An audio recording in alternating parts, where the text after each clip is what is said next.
दोस्तों यहाँ पर आज की शाम बहुत ही खास होने वाली है और इस खास शाम में मैं आप सभी का बिल्कुल स्वागत करता हूँ। Lions Club of Pune feel Good के प्रेसिडेंट आज यहाँ पर उपस्थित है लायन विठल जी सोनार। लायंस क्लब के डिस्ट्रिक्ट गवर्नर लायन अभय जी शास्त्री सर भी यहाँ पर उपस्थित है। मैं उनका भी यहाँ पर स्वागत करता हूँ। और दोस्तों जिस चीज के लिए हम यहाँ पर आज एकत्रित हुए हैं, आप सब जानते हैं कि हमें एक ऐसे व्यक्ति को चुनना है कि जो हम कह सकते हैं कि बहुत ही ऑलराउंडर व्यक्तित्व है और बहुत ही कामयाब बिजनेसमैन है, बहुत ही जबरदस्त वक्ता है, पर्सनालिटी बहुत जबरदस्त है। खुद कवि हैं, लेखक हैं। उन्होंने 5 किताबें लिखी हैं और कई बार ऐसे होता है कि हम ऐसी कहानियों को पढ़ते हैं, कई बार लेख आते हैं या कहीं पे हमें पढ़ने को मिलता है, लेकिन उस व्यक्ति की पूरी स्टोरी जो होती है, लाइफ स्टोरी जो होती है, वो सुनने का मौका हमें काफी कम मिलता है और कई बार मिलता ही नहीं पूरी स्टोरी उनकी। जब तक कोई मंच ऐसा ना हो कि जो जहाँ पर उनकी पूरी कंप्लीटली एक जीवन गाथा जो है, यशो गाथा है, लाइफ स्टोरी, उनकी सक्सेस स्टोरी जहाँ पर बताई जाए, तो यहाँ पर हम बहुत ही भाग्यशाली हैं क्योंकि जिस व्यक्ति को आज हमने यहाँ पर उनकी यशोगाथा हमें सुनाने के लिए जिनको आमंत्रित किया है, वो जैसे मैंने कहा कि बहुत ही जबरदस्त वक्ता है ही और बहुत बड़े कामयाब बिजनेसमैन है, प्रमोटर बिल्डर है और संस्थान से वो जुड़े हुए हैं। लायंस क्लब इंटरनेशनल जो दुनिया की सबसे बड़ी स्वयंसेवी संस्था है, उस संस्था में भी उन्होंने बहुत बड़े-बड़े पदों पर कार्य किया हुआ है, बहुत बड़ी-बड़ी जिम्मेदारियां उन्होंने निभाई है। वो लायंस क्लब इंटरनेशनल में डिस्ट्रिक्ट 323 के वो डिस्ट्रिक्ट गवर्नर रह चुके हैं, मल्टीपल काउंसिल के चेयरमैन भी रह चुके हैं। और दोस्तों मुझे आपको बताने में काफ़ी हर्ष हो रहा है कि उन्हें लायंस क्लब इंटरनेशनल का जो संस्था विश्व भर में 212 देशों में है, ये ऐसी सबसे बड़ी संस्था का सबसे बड़ा जो अवार्ड होता है, वो एम्बेसडर ऑफ गुडविल अवार्ड, वो एम्बेसडर ऑफ गुडविल अवार्ड प्राप्त कर चुके हैं। तो ऐसे और भी बहुत सारे अवार्ड्स उनको मिल चुके हैं क्योंकि बहुत सारी शैक्षणिक संस्थान से वो जुड़े हुए हैं, सेवाभावी संस्थान से वो जुड़े हुए हैं और बहुत ही शानदार काम उन्होंने करके दिखाया है। और सही में जिंदगी जीना किसे कहते हैं और जिंदगी सही ढंग से जीना, और वो खुद जिन्होंने निभाया है उस चीज को, और हमें हमारे सामने एक उदाहरण वो खुद रह चुके हैं है। और वो आज बहुत खुशी की बात ये भी है कि ये जो उनकी उनकी यात्रा है, ये उनकी जो कामयाबी का राज है, ये जो उनकी यशोगाथा है, ये उनकी सक्सेस स्टोरी है और उनके कुछ बहुत सारी जबरदस्त प्रिंसिपल्स हैं। मैं भाग्यशाली रहा हूँ कि उनके साथ में पिछले 7-8 साल से मैं जुड़ा हूँ, उनसे बहुत कुछ सीखने को मिलता है, बहुत सारी प्रेरणा मिलती है। दोस्तों आज हम जानते हैं कि हमारे घर के बाहर की जो परिस्थिति है, बहुत ही गंभीर परिस्थिति है और वहाँ पे पूरी नेगेटिविटी है, फ्रस्ट्रेशन है, डिप्रेशन है, बहुत सारा मतलब नेगेटिविटी बहुत ज्यादा है। लेकिन आज हमें जरूरत है कि आज हमें कोई पॉजिटिविटी दे, आज हमें कोई सकारात्मकता दे, आज हमें कोई प्रेरणा दे, आज हमें कोई कोई उम्मीद दे, आज हमें कोई हौसला दे और इस परिस्थिति से, कठिन परिस्थिति से बाहर निकल कर हम भी अपनी जिंदगी किस तरीके से बहुत बेहतरीन तरीके से हम जी सकें और हमारे इस जीवन को एक अर्थ प्राप्त हो सके। ऐसे बहुत सारी चीजें जो हम जानना चाहते हैं, समझना चाहते हैं, उसके लिए एकदम परफेक्ट जिसे हम कहेंगे सही व्यक्तित्व जो है आज हमारे यहाँ पर वक्ता है, वो आज हमारे सामने ये सारी चीजों को रखेंगे। तो मैं फिर से एक बार यहाँ पर हमारे लायंस क्लब फील गुड के प्रेसिडेंट लायन विठल जी सोनार सर, उनका स्वागत करता हूँ। हमारे डिस्ट्रिक्ट गवर्नर लायन अभय जी शास्त्री सर, उनका यहाँ पर स्वागत करता हूँ। और स्वागत करते हैं दोस्तों सब मिल के बहुत तालियों के साथ में यहाँ पर जो आज के प्रमुख वक्ता है और हमारे यहाँ पर मोटिवेटर जो है, जो हमें उनकी कहानी उनके खुद के उनके स्वयं हमें उनके मुख से सुनने को मिलेगी। ऐसे बहुत उच्च शिक्षित भी वो है क्योंकि बीकॉम और एमबीए भी किया हुआ है और बहुत सारी मतलब क्या उनके बारे में कहें, जितना कहें उतना कम है क्योंकि उनका प्रोफाइल इतना बड़ा है। तो दोस्तों मैं चाहता हूं कि हम सारी चीजें खुद स्वयं उनके मुंह से सुने और हम बहुत ही यहाँ पर आदर पूर्वक और बहुत ही उत्साह के साथ हम यहाँ पर मैं बुलाना चाहूंगा आज के वक्ता लायन द्वारका जी जालान, जो कामयाब बिजनेसमैन है, जो हमें उनकी सफलता का राज और उनकी सक्सेस स्टोरी हमारे सामने रखेंगे। द्वारका जालान सर, बहुत बहुत स्वागत है और हम उम्मीद रखते हैं कि आज की जो यादगार शाम है वो बिल्कुल यादगार हो जाएगी और बहुत ही जबरदस्त आपके हमेशा ही हमने आपको सुना है, लेकिन यहाँ पर आपकी जिंदगी के कुछ अलग पहलू भी बिल्कुल हम चाहते हैं कि यहाँ पर बिल्कुल हमें सुनाई दें आपकी तरफ से। और इस प्रेरणा की, इस मोटिवेशन की, सकारात्मक की शुरुआत हम इस जो श्रृंखला हम ये प्रोग्राम्स की आपके साथ कर रहे हैं सर, और बहुत बार यहाँ पर स्वागत करता हूँ। और sir we are all very eager to listen to you. Lion Dwarka ji Jalan sir. Thank you Shivaji, thank you very much for my beautiful introduction that you have done. अभी मैं कुछ चैट भी पढ़ रहा था बहुत सारे मित्रों की, तो एक ने लिखा था मराठी नायिका मी अस्सल पुणेकर आहे, नुमवीचा विद्यार्थी आहे, अस्खलित मराठी बोलतो. किंतु आज पूरे मैं देख रहा हूँ 250 पार्टिसिपेंट्स ऑलरेडी ज्वाइन हो चुके हैं. शिवाजी, आप उसके लिए बहुत बहुत आपको धन्यवाद दूंगा.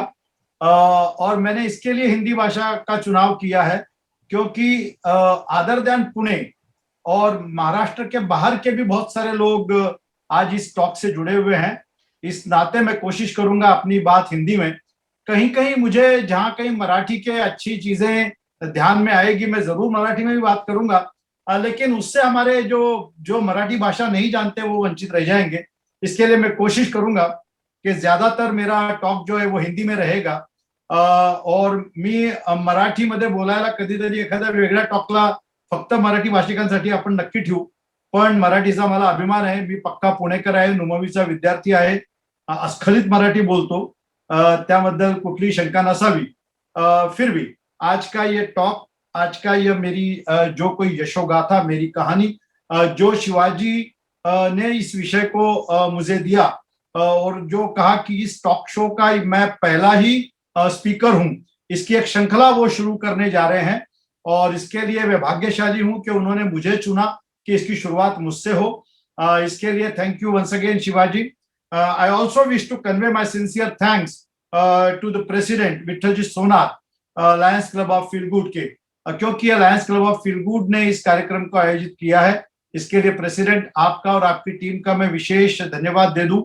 साथ ही हमारे डिस्ट्रिक्ट गवर्नर अभय जी शास्त्री और मेरे कई मित्र हैं, मैंने अभी देखा मेरे कई लायन मित्र हैं, मेरे प्रेसिडेंट हैं ज्योति कुमार अग्रवाल, मेरे कई मित्र हैं, यश शर्मा इंदौर से हैं, प्रफुल्ल भाई शाह हैं मुंबई से, कई हैं, रेखा संगानी हैं, कई मैं जिनके नाम लूं तो अभी बहुत सारा टाइम उसमें निकल जाएगा. शरद जी पवार है, बहुत सारे मेरे मित्र अभी जुड़े हुए हैं, हमारे पुणे से भी, हमारी अपनी डिस्ट्रिक्ट से और नेबरिंग डिस्ट्रिक्ट से भी, क्योंकि शिवाजी ने, श्याम खंडेलवाल, कई से हैं. मैं अभी एक नाम आ रहे हैं सामने, लेकिन मैं अगर वो नाम गिनाता रहूं तो शायद समय उसमें ही पूरा हो जाएगा.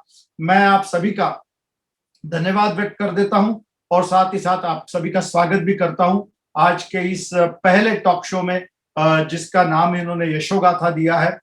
मित्रों, मैं शुरू में ही बता दूं, मैं कोई ज्ञानी ध्यानी पंडित महात्मा कोई नहीं हूं. मैं कोई स्वतंत्रता सेनानी नहीं हूं. मैं कोई अंबानी, अडानी, बिरला या टाटा भी नहीं हूं.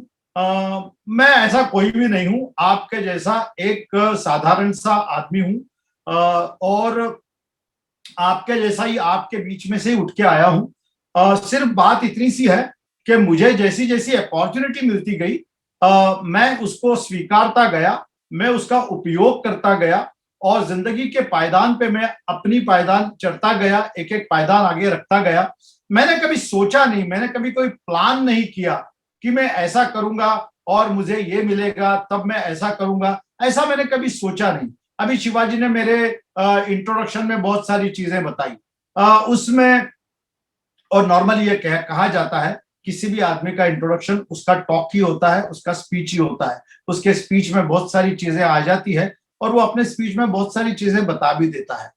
मेरा ये स्वयं का मानना है, क्योंकि मैं लोगों को कहता हूं कि जो बीत गई सो बात गई, और आगे जो जिंदगी बची है, जो कुछ भी है, जो शेष है वो विशेष है. मैं इस उक्ति पे चलता हूं. आपको एक छोटा सा किस्सा बताता हूं, फिर मैं अपनी बात आगे ले चलता हूं. गंगानगर के हमारे विनोद सेठी भी हमारे यहाँ पे ज्वाइन हुए हैं. उस गंगानगर के टॉक शो के लिए मैं 2 साल पहले जा रहा था. पुणे से दिल्ली मुझे पहली फ्लाइट पकड़नी थी और पुणे एयरपोर्ट पे जैसे ही मैं पहुंचा, वहां पे उस सिक्योरिटी ऑफिसर ने वो मेटल डिटेक्टर मेरे ऊपर घुमाया और फिर मेरे पीछे की तरफ हाथ घुमाते हुए पूछा ये क्या है. और मैंने कहा कंघा है, और उसने मेरे सर की ओर देखा और मुस्कुराया. तो मैंने कहा आपका सोचना लाजमी है कि मुझे बाल कम है, लेकिन जो बचे हुए हैं उनकी रखरखाव के लिए ही वो कंघा है. और उसी बात को मैंने जिंदगी से जोड़ा कि जो शेष है वो विशेष है. अगर मेरे बचे हुए बाल है, मेरी संपत्ति है, मेरे मित्र हैं, मेरी बची हुई सांसें हैं, मेरी उम्र है, जो कुछ है, जो शेष है वो विशेष है. मैंने कितने झंडे गाड़े, मैंने कितनों के सर कलम किए, मैंने कितने गढ़ जीते, वो सब मेरा समय था, मेरा गुरु मेरे साथ था, मेरी उम्र थी, मेरा समय था. मैंने अपने साथ में, उस समय के साथ में मैंने उन चीजों को पाया. और उसके साथ में यश प्राप्ति भी करी, but that doesn't mean anything.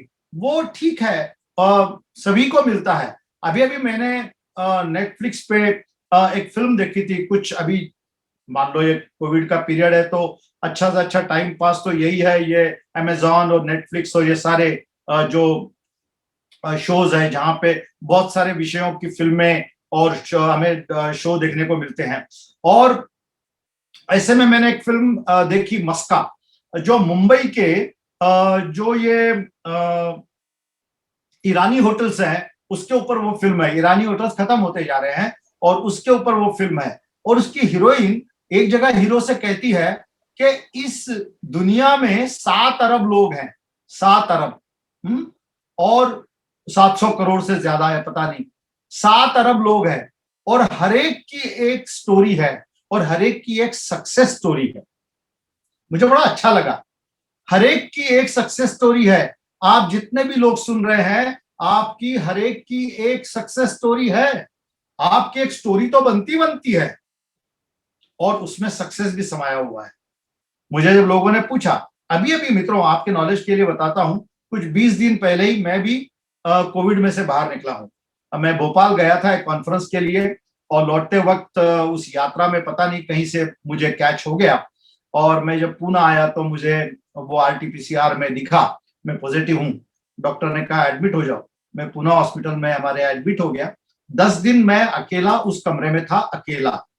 सभी जो भी कोविड में से गए हैं वो सभी जानते हैं अकेला ही होता है, कोई साथ में आपको मिलने को नहीं आ सकता और किसी से आप बात नहीं कर सकते।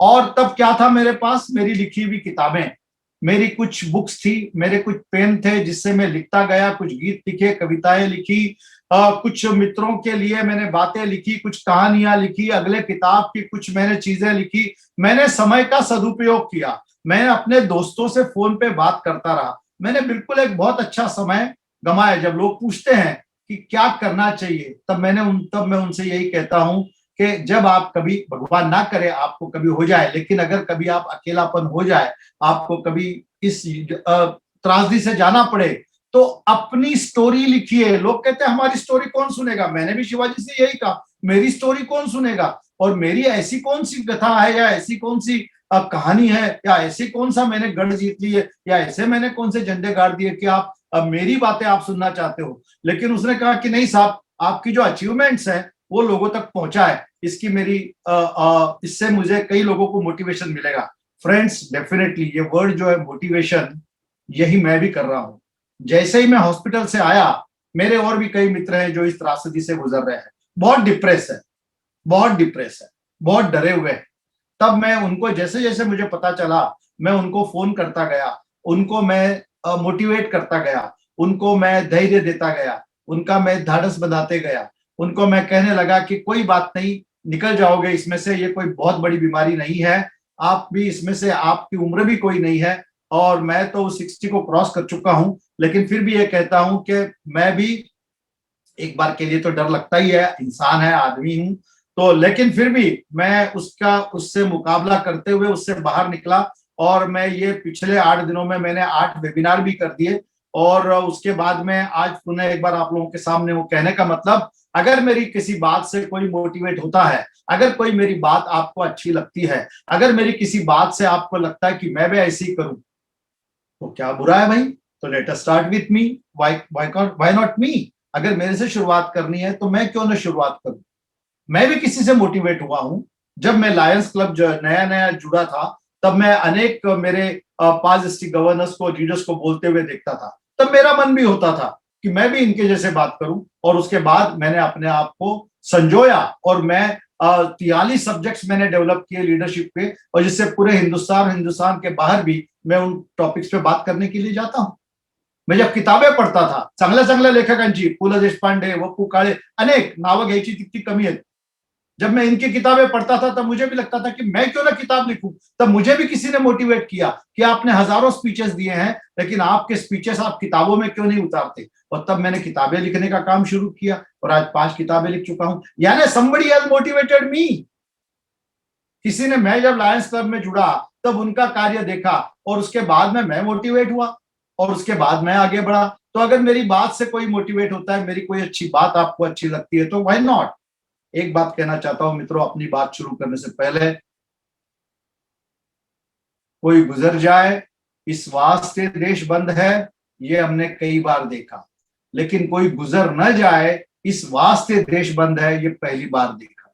अपनी जिंदगी में पहली बार ये त्रासदी को हमने देखा, लेकिन कोशिश यही की जा रही, क्योंकि वो कहते हैं कि खुद की आप अगर खुद के लिए परेशान हो आप, तो वो आपको तनाव देता है, लेकिन अगर किसी और के लिए चिंतित हो तो वो लगाव देता है। और यही हमने किया।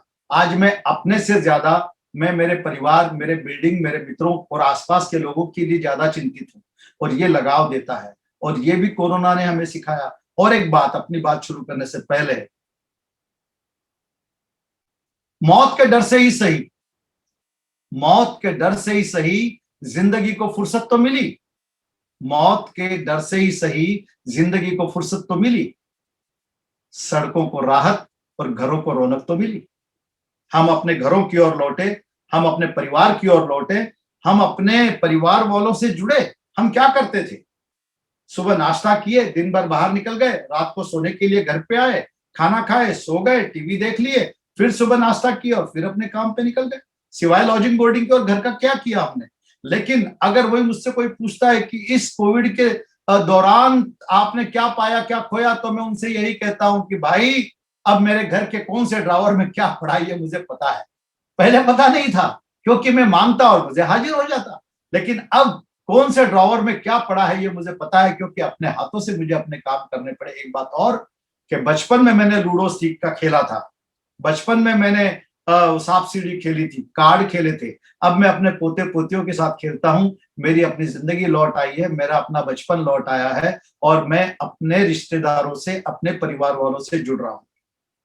इतने परिवार और इतने रिश्तेदारों से, क्योंकि मैं जुड़ाव में ज्यादा आनंद महसूस करता हूं। मेरी अपनी ज्वाइंट फैमिली है, दो छोटे भाई, हम 3 भाइयों का परिवार है, हम साथ में ही रहते हैं।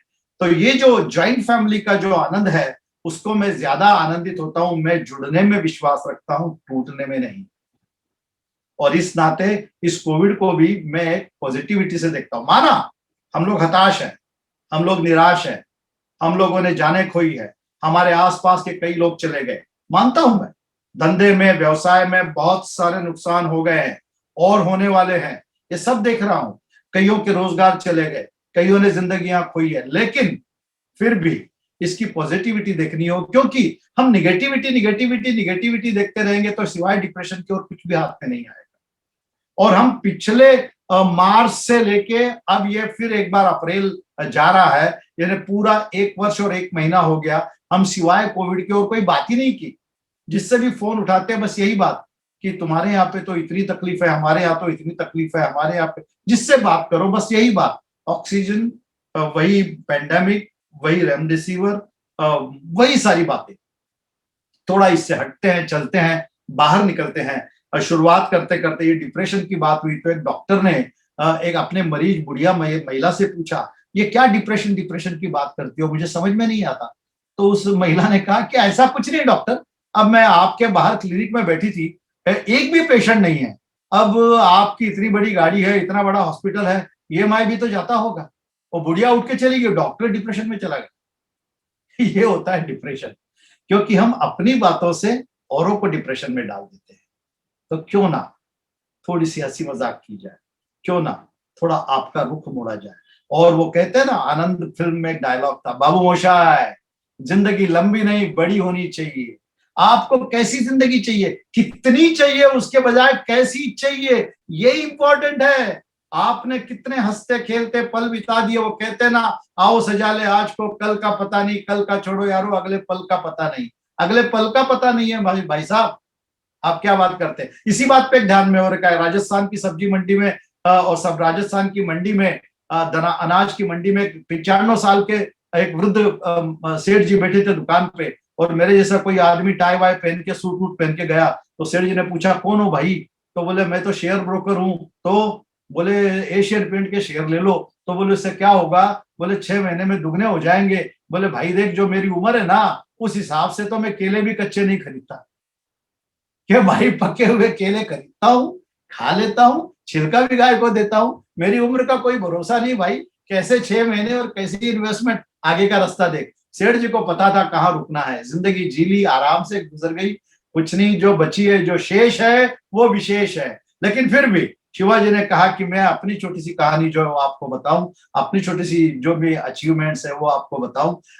कुछ नहीं, जालान परिवार हमारा राजस्थान फतेहपुर शेखावाटी से, एक शहर है फतेहपुर शेखावाटी जो जयपुर और सीकर के बाद आता है, और वहां से हमारे परदादा जी 100 वर्ष पहले पूना आए, और उन्होंने पूना में आके पहले कहीं नौकरी करी, और उसके बाद रविवार पेट में आज भी है, हम उन्होंने वहां पे एक दुकान चलाई शुरू करी जो स्टेशनरी कटलरी की शॉप थी, और फिर उसके बाद धीरे धीरे करके अपने परिवार वालों को राजस्थान से वो पुणे में ले आए। राजस्थान में उस वक्त अकाल था, और कमाने के लिए राजस्थान से बहुत सारे लोग उस वक्त देश के अलग अलग विभागों में चले गए। मेरे दादाजी ने पता नहीं कैसे, मैंने कभी पूछने का सौभाग्य नहीं मिला क्योंकि तब मैं बहुत छोटा था, और बाद में पिताजी से कभी मैंने पूछा नहीं कि दादाजी ने पुणे शहर कैसे चुना, वो मुझे पता नहीं, क्योंकि दादाजी शायद ट्रेन में बैठे और चलते चलते कहीं पुणे शहर आ गया होगा और वो उतर गए होंगे, और उन्होंने पुणे में ही अपनी जिंदगानी जो है वो गुजारने का सोचा, और पुणे में ही व्यवसाय शुरू किया। और जैसे कहा जाता है, मेरा जन्म, मेरी पढ़ाई, जो कुछ भी है, पुणे का ही हूं मैं, और अगर 100 वर्षों से मेरा परिवार पुणे का है तो हम भी पक्के पुणे कर। रविवार पेट में हमारी दुकान, नुमवी स्कूल में मेरी एजुकेशन हुई, और 9th स्टैंडर्ड तक मैं बहुत अच्छा स्टूडियस था, और 10th में जाते जाते मुझे कुछ इस तरीके से मुगालता हो गया कि मैं तो दुनिया जीत सकता हूं, और ओवर कॉन्फिडेंस में मैं फेल हो गया मैथमेटिक्स सब्जेक्ट को लेके। और फिर दादाजी और सब लोगों ने कहा कि अब दुकान में बैठो, क्योंकि हमारी ज्वाइंट फैमिली थी तब भी, 26 लोगों की, 27 लोगों की फैमिली, एक ही घर में रहते थे, और क्या था, तो 9वीं 10वीं पढ़ो और वही पैजामा शर्ट पहनो और दुकान में बैठ जाओ। मुझे भी यही कहा गया कि बहुत हो चुकी पढ़ाई और हो गया, बस अब दुकान में बैठो। लेकिन मेरे माँ और मेरे पिताजी मेरे पीछे लाइक जिब्राल्टर रॉक, वो मेरे पीछे खड़े रहे कि नहीं, तुम्हें पढ़ना है, तुम छोड़ना नहीं, तुम दुकान में बैठना है बैठिए, लेकिन तुम्हें पढ़ाई मत छोड़िए। और तब हमारे एक पाटनकर सर थे, और उन्होंने मुझे कहा, मतलब पिताजी के पास एक दिन कहा कि मैं इस बच्चे में देखता हूँ स्टूडियसनेस, मैं इसकी तैयारी करवाता हूँ, इसको फिर से बैठने दीजिए, एक ही सब्जेक्ट में तो फेल हुआ है। उन्होंने मेरी पढ़ाई करी, मैं फिर से बैठा, और उसके बाद में मित्रों, मैंने कभी पीछे मुड़ के नहीं देखा, मैं हरदम फर्स्ट क्लास डिस्टिंक्शन में रहा। मैंने बीकॉम किया बीएमसीसी कॉलेज से। बीकॉम करने के बाद में मैं रिबेलियन था, मैंने अपने दादाजी पिताजी सब लोगों से यही कहा कि मैं इस दुकान में नहीं बैठूंगा। परिस्थितियां ऐसी थी कि उस दुकान में अब बहुत ज्यादा कोई इनकम के साधन नहीं थे, बस घर रोटी 2 वक्त की निकलती थी, इतना ही था, बहुत कुछ ज्यादा उसमें था नहीं। और पता नहीं, हम रिबेलियन थे कि भाई पूरे खानदान में जितनी भी हम ज्वाइंट फैमिली थी, 26-27 लोगों का परिवार था, और मुझसे पहले जितने भी घर में बड़े थे वो सारे 9th और 10th एंड बैक थे, मैं पहला था जो बीकॉम हुआ। तो थोड़ा सा दिन में फितूर भी था कि नहीं, मुझे तो जॉब करनी है। हालांकि विरोध हुआ कि दुकान में बैठो, हम तो लोगों को जॉब देते हैं, तुम्हें जॉब करने की क्या जरूरत है। लेकिन सर मैं अपनी बात पे अड़िग रहा, और मैंने शुरू में कुछ 6 महीने मैंने बॉम्बे में जो तारापुर एरिया है वहां जेनिथ केमिकल में मैंने जॉब किया, लेकिन अपने परिवार से दूर में ज्यादा रह नहीं पाया, और पुनः एक बार पुणे की ओर आया, और सेंचुरियन का कंपनी है वहां पे मैंने अपना इंटरव्यू दिया, और मुझे तकदीरों से वहां पे जॉब मिल गई। जैन गुप्ता सर थे हमारे वाइस प्रेसिडेंट उस वक्त, और मुझे मटेरियल्स डिपार्टमेंट, परचेज डिपार्टमेंट में मुझे जॉब मिली। मैंने जॉब करते करते जब मुझे प्रमोशंस मिल रहे थे, तब मुझे किसी एक एचआर डिपार्टमेंट से कहा गया कि mayor become will not take you too long way, आपको और एडिशनल कुछ वो जोड़नी पड़ेगी डिग्रियां। और तब मैंने IMDR इंस्टीट्यूट का नाम सुना, वो मुझे पता ही था, बीएमसीसी कॉलेज में मैं पढ़ा हूं, उसके बाजू में ही IMDR था। तो मैंने MBA ज्वाइन किया। मैं जॉब करता, 6 बजे पहुंचता पुणे, भोसरी से पुणे, और 6:30 बजे से वो कॉलेज हुआ करती थी, और मैं बाद में 3 घंटे शाम के उस कॉलेज में 3 घंटे अटेंड करता। इस तरीके से मैंने 3 वर्षों तक IMDR में MBA कंप्लीट किया। इस दौरान चूंकि मैं परिवार का बड़ा था और माता पिताजी से भी थोड़े से प्रेशर थे कि अब विवाह कर लो और अब तो तुम्हारी जॉब भी है, तो अब क्या प्रॉब्लम है तुम्हें। मित्रों, मैंने अपनी जिंदगी की शुरुआत आपके केवल नॉलेज के लिए बताता हूं कि मुझे जेनिथ केमिकल में 400 रुपया महीना मिलता था, जो मैंने 6 महीने वहां गुजारे। और जब मैंने सेंचुरियन का ज्वाइन की तब मैं एज ए ट्रेनी मैंने 800 रुपया महीना मुझे मिलता था। दिस इज बैक टू 81, 1 जनवरी 81 मैंने सेंचुरियन का ज्वाइन कर। और उसके बाद सुधा जो मेरी धर्मपत्नी है, मुंबई में वो जो रहती है, उससे मेरा विवाह हुआ। बड़ा अजीब किस्सा है, बड़ा मजेदार किस्सा है। जब मेरा विवाह हुआ, मैं नौकरी करता था, मेरी जब शायद तनख्वाह 3-4 साल हो गए थे, तो 1400-1500 रुपया होगी। और विवाह के सारे खर्चे भी चूंकि मैं ही बड़ा था, तो मैंने अपने हाथों से, क्योंकि मैं आत्मनिर्भर था, आत्मनिर्भर शब्द अभी आया है लेकिन मैं तभी से आत्मनिर्भर था, और मैंने अपनी सारी जो कमाई थी, क्योंकि मुंबई की लड़की पुणे में आ रही है और उसके लिए कुछ घर की रंग रंगोटी, घर को फिर जो पुराना टाइप का घर था हमारा, उसमें खर्चा कर दिया और शादी में खर्चा कर दिया। आपकी जानकारी के लिए बताता हूं, क्योंकि ये सारी यादें आज शिवाजी के कारण मैंने अपने आप सोची है पिछले 24 घंटों की, मैं आपको क्या क्या बताऊं, और मैंने याद कर करके उन यादों को संजोया है। आपके नॉलेज के लिए बताऊं कि जब बात आई कि हनीमून पे कहीं जाना है, और मेरे पास 0 पैसा था, मेरी जेब में, मेरे अकाउंट में 1 रुपया नहीं था, ना पिताजी से मैंने कुछ पैसे लेने थे, और करना क्या। तब मिसेस ने कहा कि भाई वो विदाई के वक्त और यहाँ वहां मेरे हाथ में लोगों ने जो कुछ एनवलप्स और पैसे दिए हैं, तो मेरे पास कुछ 2400-2500 रुपये है, तो हम उसमें से ही मैनेज कर लेंगे। तो मैंने कहा ठीक है। मित्रों, उस वक्त पुणे से बेंगलोर बस की टिकट 60 रुपया हुआ करती थी। हम बस से बेंगलोर गए, बेंगलोर में 3-4 दिन रहे, मैसूर गए, और इसमें सारे पैसे खत्म हो गए। अब वापस कैसे जाना पूना, और जेब में 100, 125, 150 रुपये बचे थे खाली। तो मुझे याद आया, मेरे एक मामा जी हैदराबाद में रहते थे, तो मैंने उनको फोन मिलाया, तो बोले आ जाओ। तो उस वक्त बेंगलोर से हैदराबाद की टिकट कुछ 20-25 रुपया, 30 रुपया रही होगी। हम हैदराबाद चले गए, हैदराबाद हमने 3 दिन रहे, और अब जेब में फिर से 0 पैसे हो गए। तब मामा को ही मैंने कहा, अब मामा स्वर्गवासी हो गए मेरे, उनको मैंने कहा मामा फिर जाने के पैसे मेरे जेब में नहीं है। तो बोले कोई बात नहीं, मैं टिकट निकला देता हूँ, तुम पुणे तक चले जाओगे। पुणे तक की टिकट उन्होंने निकाली, मैं पुणे से घर पे आया, रिक्शा वाले को जो पैसे देने थे दिए थे, फिर 0 पे आ गए। कहने का मतलब, लेकिन उस वक्त जो आनंद था, उतने से पैसों में भी जो 10-12 दिन का हनीमून हमने किया, या जो कुछ 2400-2500 रुपये में हमने उस वक्त का किया, वो आज भी याद आता है। आज लाखों रुपया खर्च करके मैंने कई विदेश यात्राएं करी है, कितने देश भर में घूमे हैं, 7 स्टार होटलों में भी रहे हैं और बिजनेस क्लासेस में भी घूमे हैं, लेकिन तब का जो मजा है वो अब भी नहीं मिल सकता। और इस वक्त मुझे बात याद आती है नारायण मूर्ति की। नारायण मूर्ति सर हमारे एक प्रोग्राम में आए थे लायंस के, तब उन्होंने कहा था कि खुश रहने के लिए बहुत ज्यादा पैसों की आवश्यकता नहीं होती। उनकी कोर्टशिप पूना में हुई थी, सुधा कुलकर्णी, सुधा मूर्ति जो है वो सुधा कुलकर्णी थी, और उन्होंने तब वो किस्सा बताया कि पूना में जो प्रभात रोड पे दर्शन होटल है, वहां पे हम दोनों मिला करते थे। गाजर का जूस या कोई जूस 40-50 पैसे 60 पैसे में आया करता था, दोनों मिलके एक जूस पिया करते थे। और वहां से हम चलते चलते, प्रभात रोड से चलते चलते हम डेक्कन जिमखाना कैंप तक जाया करते थे। वहां मोना फूड आज भी है, और वो कुछ 80 पैसे में वहां पे चना भटूरा मिलता था, और वो हम दोनों मिलके एक चना भटूरा खाया करते थे। और एक जूस और एक चना भटूरा, यानी उसका कुछ 1.5 रुपया या 1 रुपया 60 पैसा लगता था, लेकिन उतने से पैसे में हम लोग 5 या 6 घंटे या 7 घंटे हम साथ में बिताते थे। यानी खुश रहने के लिए आपको बहुत ज्यादा पैसों की आवश्यकता नहीं होती। और ये कोविड ने भी हमें बता दिया, आप और हम क्या खर्च कर रहे हैं अभी। अब मेरे पास X5 भी है, तो उसका करूं क्या मैं, वो तो खड़ी है ऐसी, मैं कहीं निकाल भी नहीं सकता, ना पेट्रोल डीजल भरवा सकता हूँ, ना कहीं आ सकता, ना कहीं जा सकता।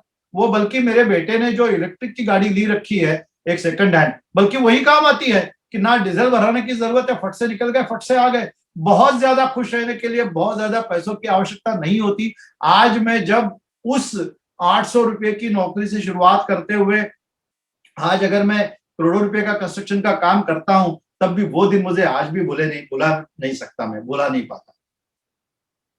ये स्ट्रगल चलता रहा, सेंचुरी इनका में अपनी जॉब चलती रही, और तब मेरे दोनों भाई पढ़ रहे थे, उनको भी मैंने पढ़ने के लिए काफी प्रेरित किया। एक भाई मेरा सिविल इंजीनियर बना, मुझसे छोटा विजय, और उससे छोटा संजय, वो तब बीकॉम डीबीएम में था। उसने भी, मैंने कहा कि भाई होगी आपकी एजुकेशन, आप कोई बिजनेस शुरू करो। तब कंस्ट्रक्शन मटेरियल सप्लाई का संजय ने बिजनेस शुरू किया, और विजय ने कॉन्ट्रैक्टिंग सिस्टम पे एक बिल्डिंग का कंस्ट्रक्शन का काम शुरू कर दिया। उसका भी काम अच्छा शुरू हो गया था। ये कंस्ट्रक्शन का दौर जो उस वक्त तेजी बस शुरू ही हो रही थी, और तब उन्होंने कहा कि दादा this is the right time कि अब अभी आप जॉब छोड़ दो, हम अपनी कंपनी शुरू कर सकते हैं, हम कुछ कंस्ट्रक्शन में काम शुरू कर सकते हैं, आप आ जाओ, आपके इंटेलिजेंसी की हमको जरूरत है।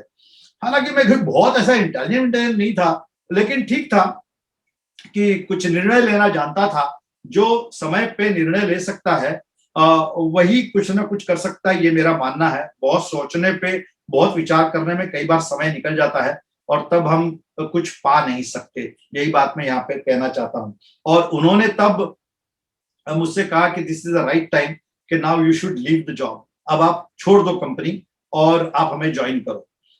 बड़ी मुश्किलों से, लेकिन जो कुछ भी था, मैंने हमारे बॉस को मना के, जो भी कुछ था, उन्होंने थोड़ा टाइम लिया, लेकिन तब मैंने रिजाइन किया कंपनी से, और मैंने हमारी अपनी कंस्ट्रक्शन कंपनी तब इमीडिएट में शुरू नहीं हुई, लेकिन हम कंस्ट्रक्शन मटेरियल सप्लाई में ही थे। लेकिन उसके बाद धीरे धीरे धीरे धीरे, विजय चूंकि कॉन्ट्रैक्टिंग में था, हम लोगों ने शुरुआत करी पुरानी प्रॉपर्टियां सिटी में लेके, और उसको डेवलप करने के लिए, यानी जो पुराने वाड़े हुआ करते, जो पुणे में आज भी है, वो वाड़े जहां पे 10 12 15 20 टेनामेंट्स होते हैं, किराएदार होते हैं, उनको सेटलमेंट करके, और फिर वहां पे नई बिल्डिंग खड़ी करके उसमें से जो कमाना है, वहां से हमने हमारी कंस्ट्रक्शन की शुरुआत करी। फ्रेंड्स, बहुत डिफिकल्ट दौर था, पैसे नहीं थे, क्योंकि मैं जॉब में से बाहर आया था, बहुत थोड़े से पैसे हमारे पास थे, लेकिन कुछ मित्र थे जो साथ में खड़े हो गए। ऑफ कोर्स वो हमारे पार्टनर भी बने, उन्होंने फाइनेंशियल सपोर्ट किया, और हम धीरे धीरे धीरे धीरे कंस्ट्रक्शन कंपनी की शुरुआत करी, जालान कंस्ट्रक्शन कंपनी नाम से। ये वक्त था 1992 का, 1991-92, 30 साल हो गए आज हमारी कंस्ट्रक्शन कंपनी को। और उसके बाद में हमने सैकड़ों प्रोजेक्ट किए। जिंदगी अपने तरीके से चलती रही, और इस बीच मेरी एक छोटी सिस्टर, उसकी शादी, दोनों भाइयों की शादी, और ये सब होती रही। और परमात्मा की दया से हम सही समय पे सही निर्णय लेते गए, और परमात्मा, या जिसे कहते हैं ना कि जब आपका गुरु आपके साथ रहता है, जब वक्त आपका साथ रहता है, जब करने का जुनून रहता है, जब एक प्रामाणिकता से आप कुछ काम करते हैं, और तब आपको अपने आप दुनिया आपके साथ, पूरी कायनात आपके साथ खड़ी हो जाती है। मैंने हरदम इस बात का जिक्र भी किया है, और इस बात पे फक्र भी महसूस किया है कि बाप दादाओं से मैंने केवल उनके आशीर्वाद लिए, लेकिन मैंने उनसे 5 रुपए भी कभी लिए नहीं, क्योंकि जो कुछ भी है वो सेल्फ अर्न है, और जो कुछ भी है वो खुद की कमाई का है। ये मुझे सदा आनंदित देता गया, और वो मुझे मेरा अपना एक गर्व नहीं कह सकता, लेकिन अपने आप में मैंने अपने आप को इस तरीके से ढाल लिया कि मैं कुछ डेफिनेटली कर सकता हूँ। और दोनों भाइयों की साथ थी, साथ मिलती गई, कुछ पार्टनर साथ जुड़ते गए, और हमारी कंपनी आगे बढ़ती गई। हम लोग आगे बढ़ने के साथ में एक नाम होता गया, और पूना में जितने भी ये पुरानी प्रॉपर्टियां हैं, पुराने जितने ये वाडे हैं, पुणेकर जे आहेत त्यांना व्यवस्थित माहिती आहे की जितक्या पेठा आहेत त्या सगळ्या पेठेमध्ये माझे कन्स्ट्रक्शन झालेले, सदाशिव, शनिवार, नारायण, सोमवार, कसबा, या सगळ्या पेठांमध्ये माझे कन्स्ट्रक्शन झाले, सगळ्या पेठांमध्ये मी वाडे डेव्हलप केलेले आहेत। आम्हाला एका वेळेला वाडा किंग म्हणून म्हटलं जायचं, किंवा हे म्हणलं जायचं की जालान जब तक ये कंस्ट्रक्शन के ये वाड़ा में डेवलप कर रहे हैं, दूसरा और कोई हाथ लगा नहीं सकता, इतना दबदबा था। बहुत भगवान की दया से मेहनत से चलते रहे, मेहनत करते रहे, पैसा भी बहुत मिला, कहीं कहीं तो हमने कभी चाहा नहीं इतना पैसा मिला। अनेक किस्से आहेत माझ्याकडे, एक सांगतो आणि पुढे जाऊयात, कारण की ते मी स्वतःच विचार करतोय आता त्याच्यावरती एक पुस्तक लिहावं की माझे भाडेकरू आणि मी। मला प्रत्येक वाड्यामध्ये इतके भाडेकरूंच्या इतक्या सुरस कथा मिळालेल्या आहेत की त्या कथांवरती मी एक कथाकथन 2 तास करू शकतो. इतके मालक आणि भाडेकरू यांचं कधीही आपसात जमलं नाही, जमणारच नाही. 2-5 रुपये भाडं मालकाला पाहिजे ती रूम तो देत नाही, या भांडणामध्ये कधीही त्यांचं कधीही पटलं नाही. फक्त एक किस्सा सांगतो पुढे जाऊयात. मराठीमध्ये कोणतरी मागे म्हटलं म्हणून मराठीचा किस्सा मी सांगतोय. जो मराठी नहीं समजते वो थोड़ा क्षमा करें मुझे, मैं आपको फिर उसका एक्सप्लेनेशन दे दूंगा. एकदा मी आणि माझा भाऊ आम्ही स्कूटरवरनच घरी चाललो होतो. तर माझा भाऊ छोटा विजय तो म्हणला की अरे ते नारायणपेठेत एक प्रॉपर्टी घेतलेली आहे, त्या भाडेकऱ्याबरोबर जरा बोलायचंय. मी म्हणलं बोलूयात. त्याच्याकडे गेलो तर तो कुलकर्णी नावाचा भाडेकरू होता. तो म्हणला या जालाचे काय काढलं. तो म्हणलं काही नाही, ते रूमचं जरा मेजरमेंट घ्यायचंय. तर म्हणलं घेऊयात ना. तर मी आलो हा म्हणून त्यांनी फळीवरनं एक डबा घेतला, पाण्याने भरला आणि एक बल्ब घेतला. मी विजयला म्हटलं विजय हा तिकडे टॉयलेटला संडासला चाललाय हे कळलं मला, डबा भरून चाललाय ते, पण हे बल्बचं काय प्रकरण आहे. ते म्हणले मलाही माहिती नाही, त्याला येऊ दे परत मग आपण बघूया. तो परत आला, त्याला विचारलं. ते म्हणले बल्बची काय भानगड हो. ते म्हणले आमचा मालक नालायक आहे म्हणले, वाड्याचा मालक आहे ना तो नालायक आहे म्हणलं. त्याने म्हणे इथं कायदा केलेला आहे की संडासला जाताना प्रत्येकाने आपापला बल्ब न्यावा. म्हणले हा कसला कायदा. तर म्हणले अहो हे तर काहीच नाही. म्हणजे स्वतः मालक जातो ना तर तो तर म्हणे पुठ्ठा बरोबर घेऊन जातो. म्हणजे तो कशाला. तर म्हणले अहो 2 संडास आहेत, एका साईडला होल्डरवरती बल्ब लावतो आणि पलीकडे पुठ्ठा लावतो की याचा उजेड तिकडे जाऊ नये. अशा अनेक माझ्याकडे ते इतक्या स्टोरीज आहेत, इतक्या कथा आहेत, इतक्या जोक्स आहेत, इतके सिरियस मॅटर्स आहेत त्या भाडेकरी आणि त्या मालकांचे. पण असो वो फिर कभी. ना रुखी अच्छी लगती है ना रूखी सूखी अच्छी लगती है, ओस की बूंदों सी गिली गिली कुछ खिली खिली, बस चलती रहे जिंदगी. जिंदगी के चलते हुए ये चलता रहना जरूरी है. आज का हमारा जो दौर है वो किस तरीके से है, तो इसको चलते रहना जरूरी है दोस्तों. ये रुकी हुई अच्छी नहीं लगती, ना रूखी सूखी अच्छी लगती है, ड्राई नको नको नको. ना रूठी अच्छी लगती है ना झूठी अच्छी लगती है. कुछ हंसती गुनगुनाती कुछ सच्ची सच्ची अच्छी लगती है जिंदगी. रूठी हुई अच्छी नहीं लगती, खिलखिलाती हुई अच्छी लगती है. जिंदगी चटपटी हो थोड़ी खटपटी हो जिंदगी, चाहे कभी अटपटी सी हो जिंदगी, बस चलती रहे जिंदगी, चलती रहे जिंदगी. कभी प्यास हो कभी आस हो, बस उम्मीदें खास हो, दिलों में जश्नों का उल्लास हो, रिश्तों की खुशियां पास पास हो, एक उत्सव बन जाए ये जिंदगी, चलती रहे जिंदगी, बस चलती रहे जिंदगी.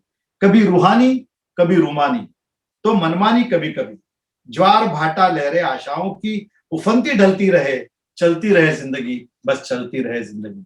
ये जिंदगी के माने मेरा इतना ही मानना है कि फितूर होता है हर उम्र में जुदा जुदा, कभी खिलौने कभी माशुका फिर रुतबा और फिर खुदा. हर उम्र में हमारा जो रिक्वायरमेंट होती है वो अलग अलग होती है. कभी खिलौने कभी माशुका कभी रुतबा फिर खुदा. आप सोचे आप कहाँ हैं, मैं तो अभी खिलौनों में हूं. माशुका तो मिलनी है, रुतबे तो आते रहेंगे, खुदा तो बहुत दूर है. इस उक्ति पे चले. लोग कई बार कही दिल होता है काय वय झालं आमचं. अरे कसलं वय, कौन कहता है.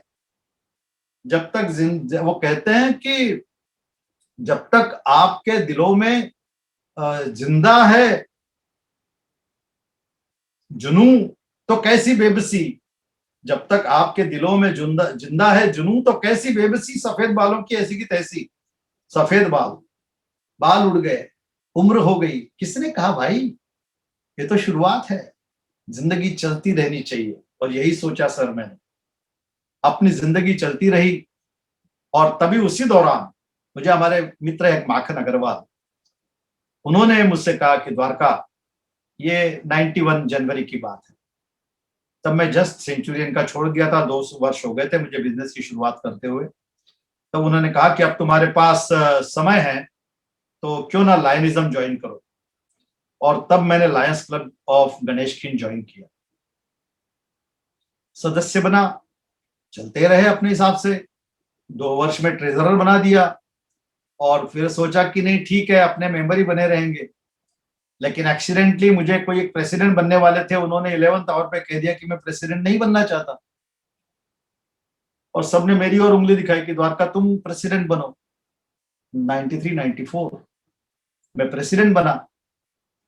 मित्रों फिर मैंने कभी पीछे मुड़ के नहीं देखा, क्योंकि मैं यही बात दोहराना चाहता हूं, बताना चाहता हूं. जिस काम को हाथ में लो शिद्दत से उसके पीछे पड़ जाओ,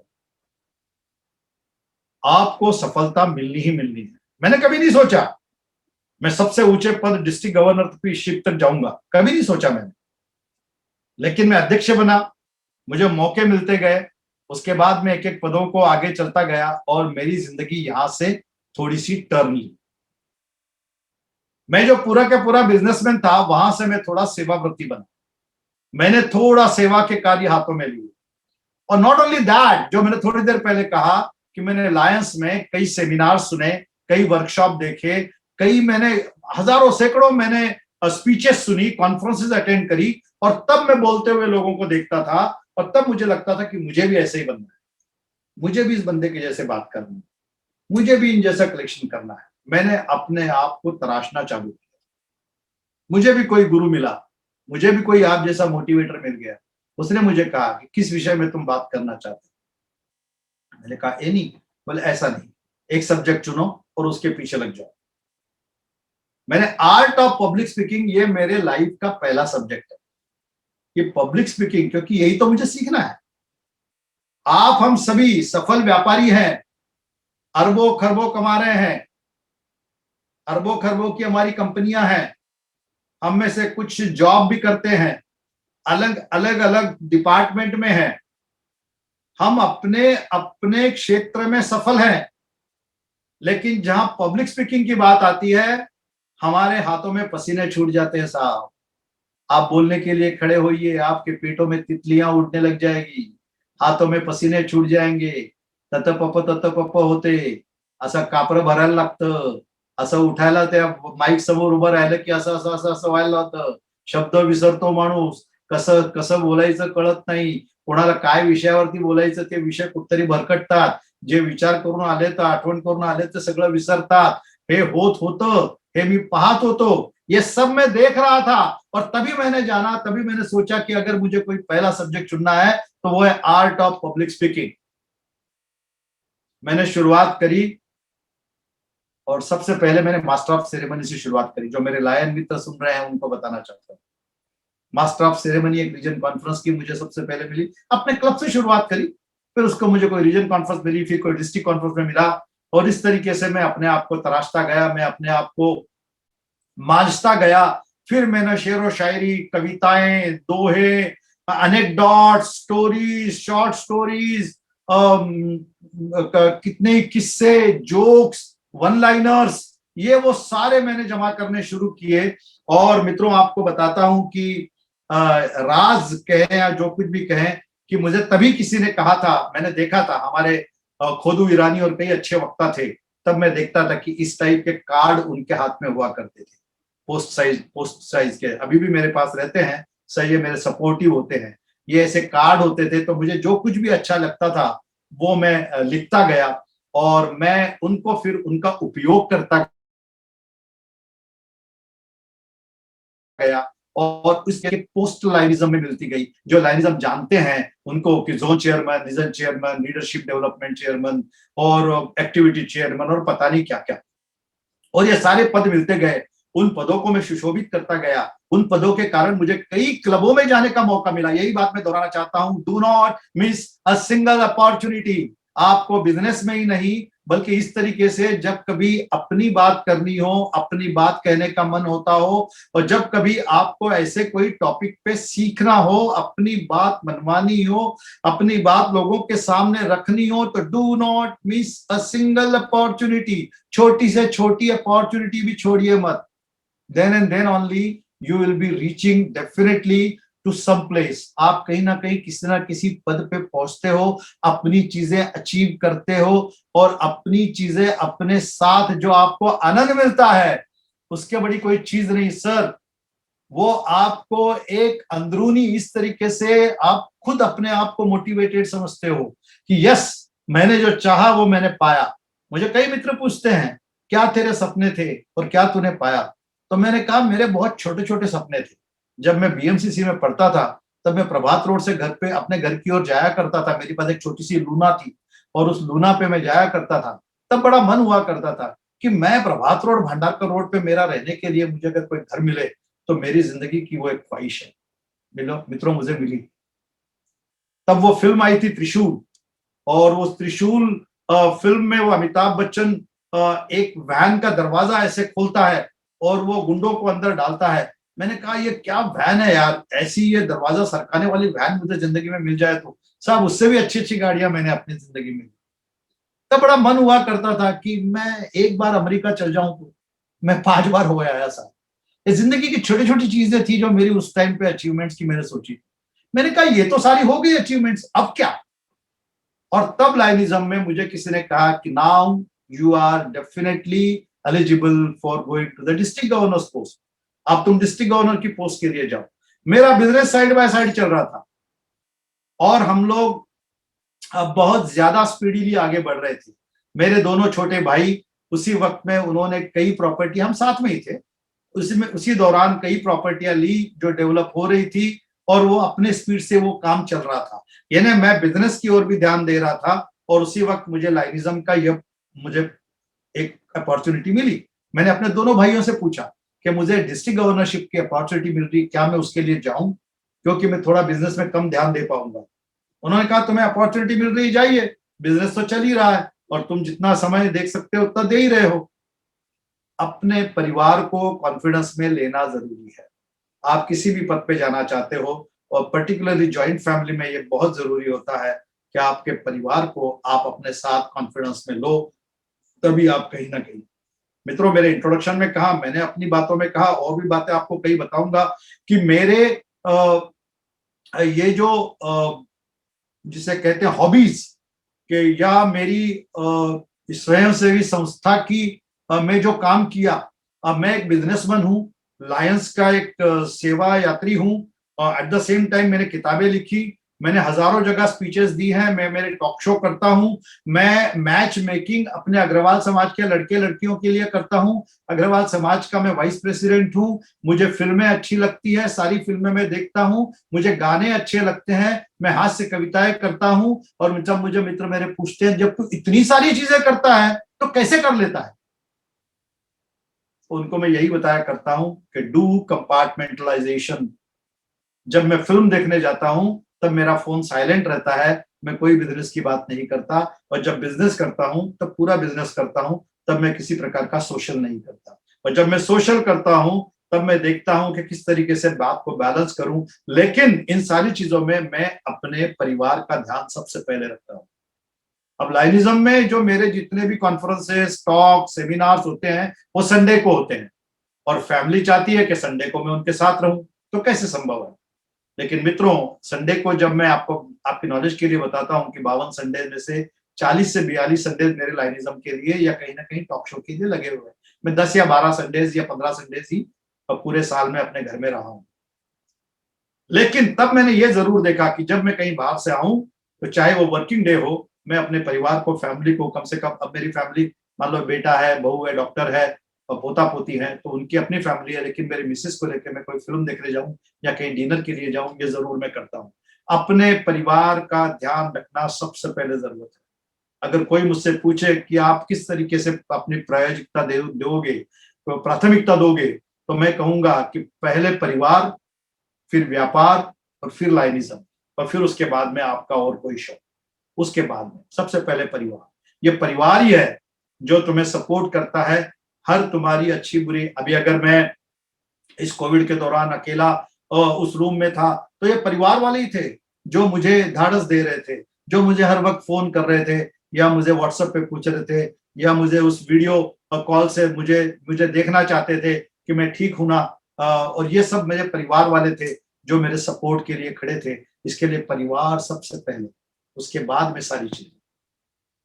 लाइनिज्म में मैंने मेहनत करते हुए इलेक्शन लड़नी पड़ी, लेकिन ठीक है, कोई बहुत बड़ी इलेक्शन नहीं थी वो, और मैं वाइस गवर्नर से गवर्नर बना, उसके बाद काउंसिल चेयरमैन बना।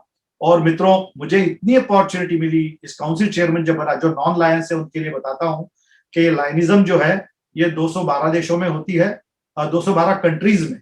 हमारे हिंदुस्तान का यह जो पार्ट है, नासिक, नगर और पुणे, इसका एक डिस्ट्रिक्ट बनता है। और मैंने उसके बाद ये डिस्ट्रिक्ट गवर्नर के शिप में कुछ उस वक्त 55 या 60 क्लब होंगे, अब 125 क्लब हैं, और हम इसमें सेवा कार्य करते हैं। और अलावा इसके जो मैंने कहा मल्टीपल, तो वो 5 स्टेट का मिलके एक मल्टीपल था। राजस्थान, गुजरात, मध्य प्रदेश, महाराष्ट्र और छत्तीसगढ़, इस 5 राज्यों का मिलके एक मल्टीपल था। यानी इस पूरे 5 राज्यों में घूमने का मुझे मौका मिला। इसमें 16 डिस्ट्रिक्ट थे और करीब करीब 800 से 900 क्लब उस टाइम पे थे। तो मुझे इतना एक्सटेंसिवली ट्रैवल करने का मौका मिला। लोग बुलाते थे प्यार मोहब्बत से, कॉन्फ्रेंसेस में, सेमिनार्स में, वर्कशॉप्स में, स्कूलिंग्स में, और मैं भी गया। और तब का मेरा जो कॉन्टैक्ट, तब के मेरे जो रिलेशन है, यानी मैं 2004 में काउंसिल चेयरमैन बना, लेकिन उसके बाद 16-17 साल हो गए। मैं अभी भी पूरे हिंदुस्तान और हिंदुस्तान के बाहर भी मैं जाता हूँ, बुलाते हैं लोग, मुझे प्यार मोहब्बत देते हैं। मैंने सैकड़ों स्पीचेस दिए, हजारों जगह पे स्पीचेस दिए, अपनी बहुत सारी बातें कही, मोटिवेशन बातें कही, जोक्स कहे, कहानियां कही, कविताएं कही, गीत भी गाए, सब कुछ किया। तब मित्रों ने कहा कि तेरी बातें सारी याद नहीं रहती, उसको किताबों में कन्वर्ट कर। मैंने अपने आप को बड़ा मुश्किल से तैयार किया कि चलो किताब लिखते हैं।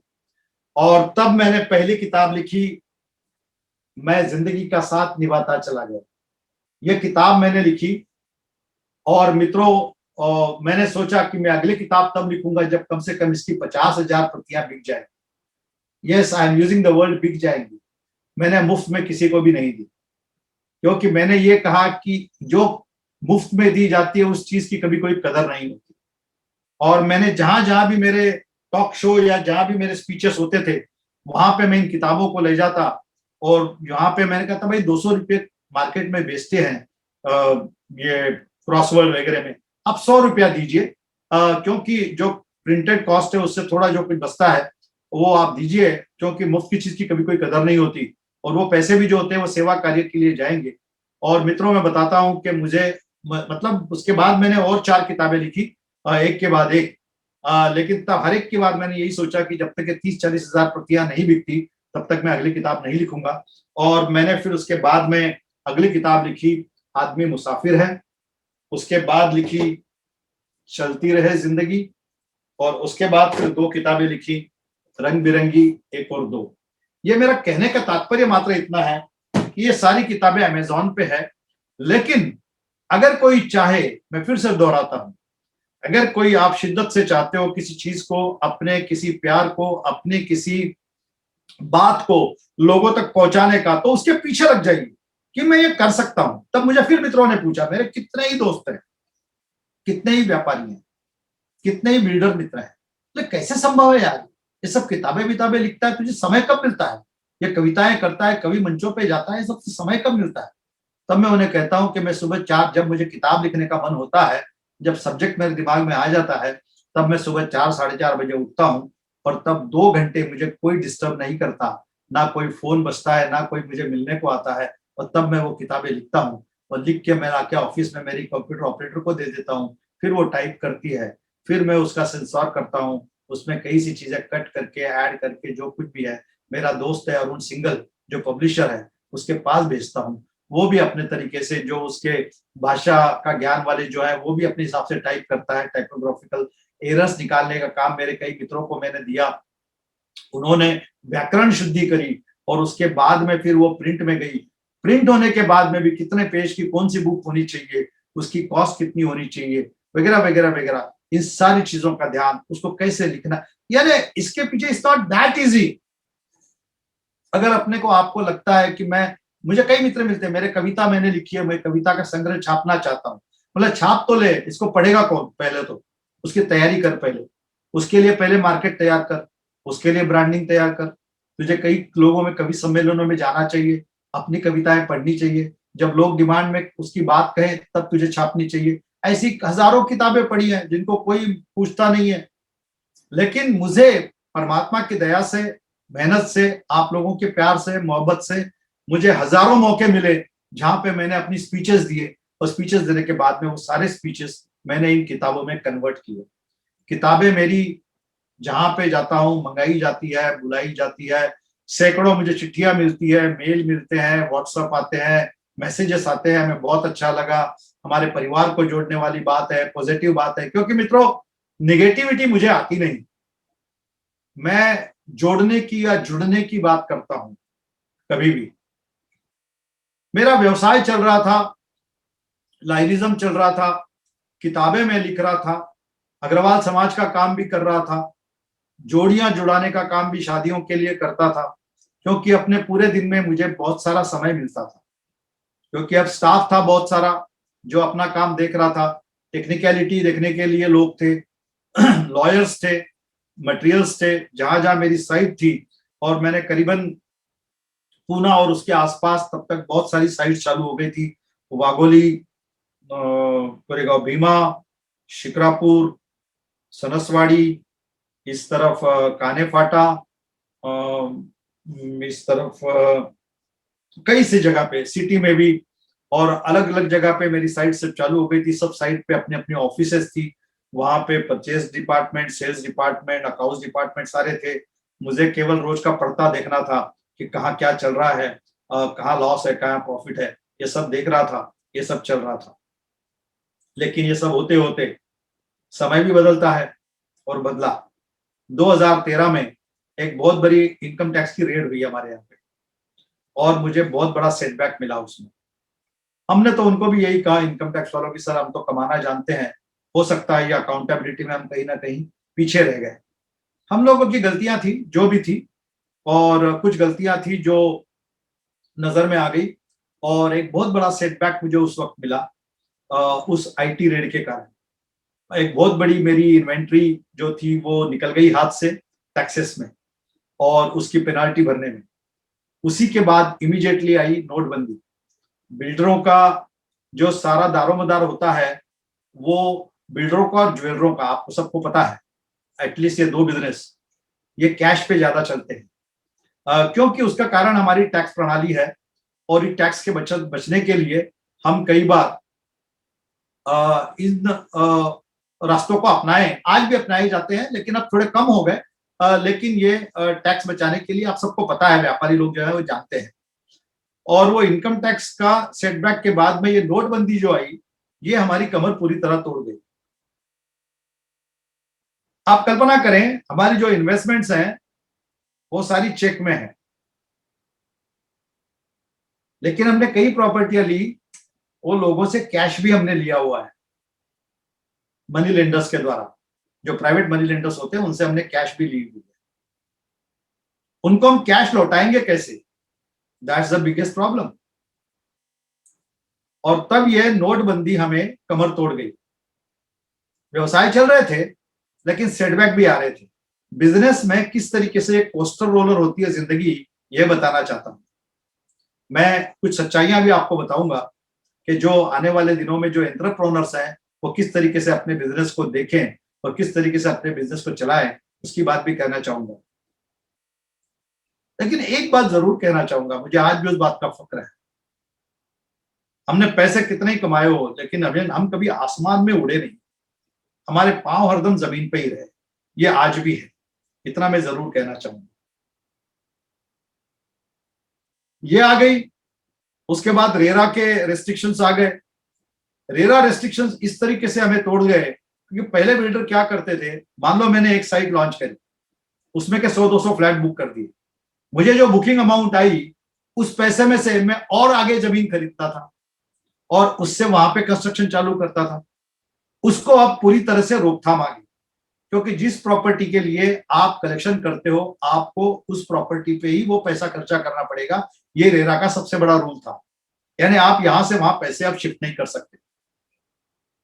तीसरा सेटबैक आया सर, उसी दौरान मंदी का दौर शुरू हो गया। जो एक तेजी देख रहे थे हम लोग, पैसा भी कमाए, माल भी खूब बेचे, लेकिन उस वक्त में जो एक मंदी का दौर शुरू हो गया था, ये सेटबैक पे सेटबैक सारे आते रहे। और इसी दौरान आपके खर्चे कम नहीं होते, क्योंकि खर्चे आप बांध चुके होते हैं, स्टाफ आप अपॉइंट कर चुके होते हैं, आपकी ऑफिस के खर्चे, स्टाफ के खर्चे और अन्य सारे खर्चे जो है वो आप बढ़ा चुके होते हैं। लेकिन बिजनेस में ये सेटबैक आने के बाद में आपको जो है वो थोड़ी तकलीफें शुरू हो जाती है। हमारी भी हुई, तकलीफें हुई, और तकलीफ बहुत बुरी तरीके से हुई, क्योंकि उसी दौरान हमारे कुछ पार्टनर्स से हमारी कुछ अनबन हो गई। उनको उसी वक्त या तो लो या दो, इस चक्कर में आ गए कि या तो हमें प्रॉपर्टी दो और तुम पैसे लेके निकलो, या तुम प्रॉपर्टी लो और हमें पैसे दो। हमने उस वक्त भी वो डिसीजन लिया कि ठीक है, प्रॉपर्टीज हम रखेंगे, हम आपको पैसे देते हैं। और हमारे कुछ पार्टनर्स को हमने उसी वक्त में पैसे दिए, लेकिन वो गलत समय था। प्रॉपर्टियां हमने ले ली। व्यवसाय की बात बता रहा हूं, जो एंटरप्रेन्योर्स हैं, जो बिजनेसमैन हैं, उनको बता रहा हूं, क्योंकि इसमें से कई मेरे दोस्त हैं जिन्होंने मुझे फंडिंग किया हुआ है, वो भी मुझे सुन रहे हैं। इसके लिए उनको बता रहा हूं, क्योंकि वो भी ध्यान रखें इन चीजों का। हम लोग प्रॉपर्टियां बहुत ले चुके थे, प्रॉपर्टियां हमारे पास थी, और क्योंकि हमें फंडिंग भी हो चुकी थी, हम प्रॉपर्टियां और भी ले रहे थे। हमने कुछ और चीजें करी जिससे हमने उन पार्टनर को भी पैसे देके वो प्रॉपर्टियां हमने ले ली कि हम इसमें से प्रॉपर्टियां बनाएंगे और लोगों के पैसे मार्केट के वो मार्केट को दे देंगे, बैंक वालों के बैंक वालों को दे देंगे। इस तरीके से सारे गणित थे। उसके बाद आ गई जीएसटी, क्योंकि जीएसटी जैसी बढ़ी, कस्टमर और कम हो गए कि ये जो है, अब हमारे फ्लैट की और दुकानों की कीमत बढ़ गई, कौन लेगा, अभी छोड़ो ना, नहीं लेनी है। इन सारों से लड़ते लड़ते लड़ते लड़ते ये 2013 से लेके इस 2018-19 तक हम आए, 6 साल बड़े भयंकर गए साहब। खर्चे तो आपके लगे हुए हैं, लेकिन इनकम आपकी हो नहीं रही है, माल आपका बिक नहीं रहा है।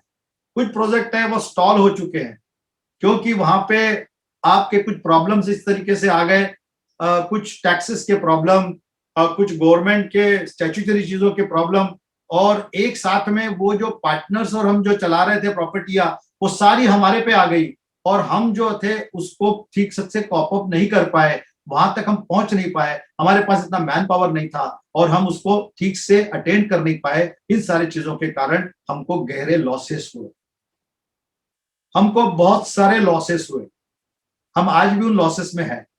और उसी वक्त जो प्राइवेट लेंडर्स होते हैं वो आपके पीछे लग जाते हैं कि हमें तो पैसा वापस चाहिए। लाए कहां से? प्रॉपर्टी एक ऐसी चीज है कि जिसको मार्केट में आप गहने के जैसा बेच तो सकते नहीं, और बेचने को जाओ तो सामने लेने वाला रुपये का 8 आने में मानता है, और पैसा तो आपको पूरा देना है लोगों को, तो आप कितने लॉसेस करोगे? ये सारी जो चीजें 5-6 साल में आई, उससे बहुत बड़े सेटबैक हमें मिले। लेकिन साथियों, सेवा कार्यों में कहीं कमी नहीं आई। मेरा अपना club Lions club Ganesh kind, जिसमें मैंने कभी कहीं इस बात को कभी महसूस करने नहीं दिया, ना मैंने कहीं अपनी उपस्थिति को कम किया। हालांकि इन चीजों से हम जूझते रहे, लड़ते रहे, आज भी लड़ रहे हैं, और हम थोड़ा थोड़ा थोड़ा थोड़ा इनमें से निकलने की कोशिश कर ही रहे थे कि ये कोविड आ गया साहब, और ये 1-1.25 साल इस तरीके से कमर तोड़ गया कि सैलरियां आपकी चल रही हैं, खर्चे आपके चल रहे हैं, इलेक्ट्रिसिटी आपकी चल रही है, ये सब कुछ चल रहा है, लेकिन इनकम आपकी जीरो है। हमारी कैपिटल खत्म हो चुकी है, हम जो बाजार से लिए थे वो पैसे खत्म हो चुके हैं, जो उधारियां हैं उसके ऊपर काम पूरे हो चुके हैं, हाथ में केवल प्रॉपर्टियां हैं, करोड़ों की प्रॉपर्टियां हैं साहब। क्या करूं उनका मैं? करूं क्या मैं उनका? लेगा कौन मुझसे? जो लेने की बात करते हैं वो रुपये का माल 8 आने में भी नहीं लेने को तैयार है, क्योंकि सारे बिल्डरों के पास में इस वक्त प्रॉपर्टियां हैं। आप डीएस कुलकर्णी की बात करते हैं, आदमी गलत नहीं है साहब, थोड़ी उसकी चाल गलत हो गई, उसके पास प्रॉपर्टियां हैं, वो सबका पैसा लौटा सकता था। Anyway, that is not my subject to be tell. लेकिन आज बिल्डरों के पास में सबके पास प्रॉपर्टियां है, और हर एक के पास इतनी प्रॉपर्टियां है। बिल्डर अगर कोई ट्रबल में है तो क्यों है? मान लो मैं भी बिल्डर हूं और मैं ट्रबल में हूं तो क्यों हूं? Over trading. क्योंकि एक वक्त में इतनी तेजी थी कि हम में से हर एक आदमी घोड़े पे बैठा हुआ था, ये भी ले लूं, वो भी ले लूं, वो भी ले लूं, वो भी बेच दूंगा, उसमें कमा लूंगा, उसमें कर दूंगा। ये ओवर ट्रेडिंग में हम लोग जो थे, समय का कभी ध्यान नहीं आया, और समय ने हमारी एक के साथ में कमर तोड़ दी। आज मैं ही नहीं, 99% बिल्डरों की यही हालत है। वो बिल्डर सुरक्षित है जिन्होंने इस दौरान कोई प्रॉपर्टी खरीदी नहीं, जिन्होंने ओवर ट्रेडिंग करी नहीं, और जिन्होंने बाजार से पैसा उठाया नहीं, वो सुरक्षित है। वो 1% है। 99% बिल्डर आज इस हालात में है कि वो कहीं से ऊपर नहीं उठ सकते साहब। टाइम लगेगा, अब इस समय को सुधारने में टाइम लगेगा, क्योंकि आपको बताना चाहता हूं इस दिवाली के बाद में हमारा बिजनेस बहुत अच्छा कैप्चर करने लग गया था। बल्कि अक्टूबर, नवंबर, दिसंबर में तो हमने कुछ अच्छा माल भी बेचा और लगा था कि चलो फिर से एक बार वो पुराने दिन लौट आए। और हम पटरी पर आ ही रहे थे कि ये फिर एक बार मार आ गई, मार्च से फिर एक बार थप्पड़ पड़ गई और फिर एक बार हम डोलड्रम में चले गए। आज के दिन बिजनेस की मेरी ही नहीं, जो दुकानदार हैं उनकी भी वही हालत है, जो रेस्टोरेंट वाले हैं उनके तो हाल पूछो ही मत, जो ज्वेलर है उनकी भी वही हालत है, कपड़े वालों की भी वही हालत है, बिल्डरों की भी वही हालत है, टूरिज्म वालों की तो पूछे ही मत, बेचारे रोड पे आ गए। खाली आज अगर कोई ठीक ठाक चल रहा है तो वो मेडिसिन वाले और अनाज वाले, खैर एनीवे ये फिर एक बार बिजनेस का एक वो सिलसिला है। लेकिन एक बात बताना चाहता हूं दोस्तों, समय कैसा भी हो, शिवाजी अजून एक 10 मिनिटं आणि shall I stop if you permit me 10 minutes? Yes sir आहे वेळ आपल्याकडे. 10 मिनट्स इज ओके ना? या fine, 10 minutes and I will stop. या मित्रों यही बताना चाहता हूं कि समय कैसा भी हो, हम आज भी हारे नहीं है, थके नहीं।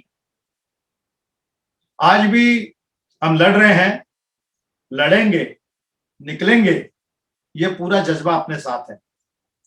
लेकिन इसके साथ में यही बता, कहीं डराता नहीं हूं, डरा नहीं हूं, ना मैं भाग रहा हूं, ना भागूंगा। अगर इस व्यवसाय ने मुझे, मेरे मित्रों ने अगर मुझ पे विश्वास दिखाया है और मुझे मेरी कंपनी को फंडिंग की है, तो उनको विश्वास में दिलाता हूं कि एक एक रुपया आपका वापस दूंगा, लेकिन थोड़ा धैर्य रखना होगा, क्योंकि हम थोड़ा थोड़ा बाहर निकलने की कोशिश कर रहे थे। लेकिन फिर से एक बार, अब मुझे पता नहीं, क्योंकि वो कह रहे हैं पता नहीं अभी हिंदुस्तान में फिर से लॉकडाउन लगेगा क्या, मुझे पता नहीं, स्थितियां क्या होगी मैं जानता नहीं। लेकिन ये लॉकडाउन इस बार खुलने के बाद में, इस बार मैं विश्वास दिलाता हूं, क्योंकि ये 2 वैक्सीन आप ले चुके होंगे, ये डर हमारे दिलों से, लोगों के दिलों से जा चुका होगा। फिर से एक बार नया सर्जन दिखेगा, नया सृजन से, नई तरीके से हम लोग उठ खड़े होंगे। फिर से जो थोड़ी देर पहले हमें शिवाजी फिल्म दिखा रहे थे, वो फिर से खुशियां लौटेंगी, फिर से रौनकें आएंगी, हम फिर वही रौनकें, फिर महफिलें करेंगे, सब कुछ होगा। थोड़ा सा समय देना होगा, थोड़ा सा और समय देना होगा, क्योंकि हर एक आदमी को इसमें से उभरने के लिए समय चाहिए। अभी हमारा क्या काम है? अभी हम थोड़ी सी लोगों की तकलीफें समझें, एक दूसरे को समझें। अगर कोई तकलीफ है आपको, तब भी बताएं अपने मित्र को कि मुझे ये तकलीफ है, चुप ना रहें, बोलें। मैंने इस दौरान भी किसी से कुछ ना कुछ बात करी है और किसी ना कुछ कोशिश करी है कि किसी ना किसी रूप में किसी ना किसी को मदद में कर सकूं। ये होता है, अगर आप बात करते हो लोगों से और व्यथा बताते हो तो डेफिनेटली लोग आपको मदद करते हैं।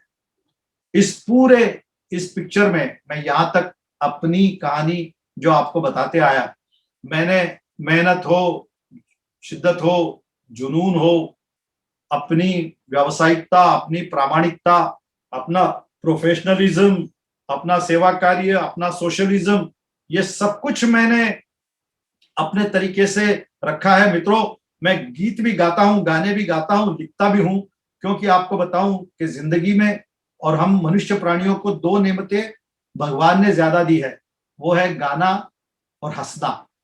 ये 2 नेमतें हैं जो किसी भी कुत्ते, बैल या भैंस को नहीं, आप हंसते हुए नहीं देखते और गाते हुए नहीं देखते। लेकिन ये वो चीजें हैं जो आपको कहीं ना कहीं जीने के लिए बाध्य करती हैं। जब कभी मौके मिले, मेरे कभी भी आप पोस्ट देखें, मैं कई बार अपने दोस्तों को भेजते रहता हूं, तो बहुत सारे गाने भेजता हूं, बहुत सारे हास्य चीजें के प्रसंग भेजता हूं, कोई जोक्स भेज देता हूं, क्योंकि ये गाना और हंसना जो है ना, ये अपनी जिंदगी को जुड़ाए रखता है। इवन ओशो रजनीश कह गए, only religious people can leave, only courageous people can love, and only intelligent people can laugh, you decide which category you belong. जो मूर्ख होते हैं वो नहीं हंसते, जो बुद्धिमान होते हैं, जो इंटेलिजेंट होते हैं, वो हंसते हैं, मुस्कुराते हैं। आपकी एक मुस्कुराहट आपकी कीमत बढ़ा देती है। आप कौन से कपड़े पहनते हैं, कौन से महलों में रहते हैं, कितनी बड़ी गाड़ियों में घूमते हैं और कौन से क्लास में घूमते हैं, कितनी ऊंची घड़ियां पहनते हैं, कितने ऊंचे कपड़े पहनते हैं, उससे आपका व्यक्तित्व नहीं बनता, उससे आपकी पर्सनैलिटी नहीं बनती। जब आपका नाम किसी के होठों पे आए और वहां एक मुस्कुराहट छा जाए, वो होता है आपका व्यक्तित्व। बाकी सारी लीपा पोती होती है, बाकी सारी जो है वो जो कहते हैं रंग रोगन होता है। तो ये जो हंसना और गाना जो है, ये कभी जिंदगी में मत छोड़िए। बहुत सारे गीत हैं, मैं एक एक गीत की आपको अगर मीमांसा करने लगूं तो घंटों निकल जाएंगे। लेकिन वो एक गीत आया था, मुस्कुराने की वजह तुम हो, गुनगुनाने की वजह तुम हो। अपने आप से पूछिए, क्या मैं किसी के मुस्कुराने की वजह हूं? मेरे मित्र हो, मेरा स्टाफ हो, मेरे कर्मचारी हो, मेरे घर वाले हो, कोई भी हो, क्या मैं उनके मुस्कुराने की वजह हूं? जिस दिन आपको ये उत्तर मिल जाए, आपको जीने का फलसफा समझ में आ जाएगा साहब। आप किसी के भी मुस्कुराने की वजह बने, चाहे वो आपके कंपनी का, आपके घर का, बिल्डिंग का वॉचमैन हो, साफ सफाई वाला हो, आपका कर्मचारी हो, आपका ड्राइवर हो, आपका स्वीपर हो, कोई भी गार्डनर हो, कोई भी, एनीबॉडी कैन बी। आप उसके मुस्कुराने की जब वजह बनते हो तो आपके जीने का कोई ना कोई मतलब निकलता है। मैंने एक बात और कही थी, डाई एम्प्टी। डाई एम्प्टी, एक टॉड हेनरी नाम का एक राइटर है जिसने किताब लिखी है डाई एम्प्टी, यानी मरना जब भी है खाली होके मरे, रिक्त होके मरे। और उसने एक्सप्लेन किया कि एक दिन टॉड हेनरी के बॉस ने उनके कंपनी में एक प्रश्न पूछा कि where is the richest land in the world, इस दुनिया में सबसे रिचेस्ट लैंड कहां है? तो किसी ने कहा कि ऑयल रिच गल्फ स्टेट जो है वो सबसे रिचेस्ट है, किसी ने कहा नहीं डायमंड माइंस जो अफ्रीका में है वो रिचेस्ट है, वगैरह वगैरह वगैरह। लेकिन उसने कहा नहीं फ्रेंड्स, इस सिमेट्री, कब्रिस्तान, वो सबसे महंगी जगह है। वहां पे लाखों लोग पड़े हैं जो अपने साथ अपनी योजनाएं, अपनी कल्पनाएं लेके मर गए। उन्होंने उस कल्पनाओं को कभी बोला नहीं, उन्होंने उस योजनाओं को कभी किसी से पाटा नहीं, उन्होंने उनकी जो इच्छाएं थी वो अपने मन में रखी और वो मर गए, अपने साथ लेके मर गए। फ्रेंड्स, जिस बात को मैं कहना चाहता हूं ध्यान से सुनिएगा। आप जो भी करना चाहते हैं जरूर करिए और तुरंत करिए। इसका मतलब ये नहीं कि उतावले हो जाए, समझ के करिए, लेकिन करिएगा जरूर। मैंने जब ये बात पढ़ी तो मैंने कहा बिल्कुल, मेरा हारमोनियम सीखने का बड़ा मन है, लेकिन इस कोविड के दौरान कौन मुझे सिखाएगा। लेकिन जैसे ही कोविड पूरा होगा मैं कोशिश करूंगा हारमोनियम सीखने की। मैंने सोचा मैं कविताएं लिखूं, मैंने लिखी। मैंने सोचा मैं गीत लिखूं, मैंने लिखे। मैंने कहा मैं गाऊं, मैं गाया। मैंने कहा मंचों पे जाऊं, गया, मैंने लिखा। मैंने कहा मैं किताबें लिखूं, मैंने लिखी। मैंने कहा मैं लीडरशिप के 43 सब्जेक्ट्स मैंने डेवलप किए, उसके प्रेजेंटेशन तैयार किए, हजारों सैकड़ों जगह पे जाके मैंने उनकी बातें करी। इसमें से कोई पैसा नहीं कमाया मैंने, लेकिन मेरे मन की जो इच्छा थी, उसमें से जो आनंद मिला वो पैसे में नहीं होता साहब। पैसा तो मुझे मेरा अपना बिजनेस दे ही रहा है। और अल्टीमेटली जरूरतें कितनी है ये कोविड ने सिखा दिया। 2 रोटियां सुबह, 2 रोटियां शाम, इतनी तो जरूरत है आपकी। फर्क सिर्फ थाली का है, कांच की, चांदी की या सोने की। आपकी कौन सी थाली में खाने का है, दैट इज द प्रॉब्लम। मैं कांच की थाली में खाता हूं तो ज्यादा अच्छा, और चांदी की थाली में खाता हूं तो काम वाली भाई पे नजर रहती है, कहीं चम्मच नहीं उठा के ले जाए। मैं कब खाने का आनंद लेता हूं। तो उससे बेटर है कि ये अपने, मैं कोई साधु संत महात्मा वात्मा नहीं हूं, लेकिन जो बातें मेरी समझ में आती है छोटी मोटी यहाँ वहां की, वो मैं कह दिया करता हूं। और अपने मित्रों को सरल सादे, सरल सीधे शब्दों में कहता हूं। बाकी जिंदगी में क्या करते हैं? भागा दौड़ी, हाथा जोड़ी और माथा फोड़ी, यही करते हैं। या तो भागा दौड़ी करते हैं, भागते ही रहते हैं, या किसी के सामने हाथ जोड़ लेते हैं, या किसी का माथा फोड़ देते हैं। यही तो करते हैं। वो करते क्या है? हाथा जोड़ी, भागा दौड़ी और माथा फोड़ी। अब इसमें से तीनों में से कितना, कहां तक कितनी जरूरत है वो सोच लो और वहीं रुक जाओ। और राजस्थान के सेठ जी के जैसे कि भाई मैं तो केले भी कच्चे नहीं खरीदता, पके हुए केले खरीदता हूँ, खाता हूँ और छिलका भी गाय को खिला देता हूँ। जन्म निश्चित है, मरण निश्चित है। अगर कर्म अच्छे हैं तो स्मरण निश्चित है। आपके कर्म अच्छे हैं, आपकी बोली अच्छी है, आपका व्यवहार अच्छा है, तो आपका स्मरण भी किया जाएगा। आपके जीते जी भी स्मरण किया जाएगा। आपके मरने के बाद तो खैर किया जाएगा, नहीं किया जाएगा आप देखने के लिए आते नहीं हो। लेकिन जब आपको आपके दोस्तों के जब फोन आते हैं, जब आपके दोस्तों की चिट्ठियां आती है, व्हाट्सएप आते हैं, मैसेजेस आते हैं, वो आपको स्मरण ही करते हैं ना, वो आपको याद करते हैं ना, आपके अच्छे कर्मों के लिए, आपके अच्छे व्यवहार के लिए। तो वही तो करिए, मुस्कुराइए। वो कहते हैं मुस्कुराओ तो कोई बात बने, गुनगुनाओ तो कोई बात बने, दूर रहने से फायदा है क्या, पास आओ तो कोई बात बने। और ये पास आने का जो सिलसिला है ना, वो इस मुस्कुराने से ही बढ़ता है। और यही बात कि क्या है जिंदगी, देखो तो ख्वाब है, पढ़ो तो किताब है, सुनो तो ज्ञान है, पर हंसते रहो तो आसान है जिंदगी। अगर जिंदगी को आसान करना है तो हंसते रहो, मुस्कुराते रहो, खिलखिलाते रहो, जोक सुनाते रहो, जोक सुनते रहो। सुना है तो फिर एक बार सुना दो, क्या फर्क पड़ता है, की फर्क पैदा है, हंसना ही तो है, मुस्कुराना ही तो है, पैसे थोड़ी लगते हैं। जिंदगी ऐसे ही चलेगी।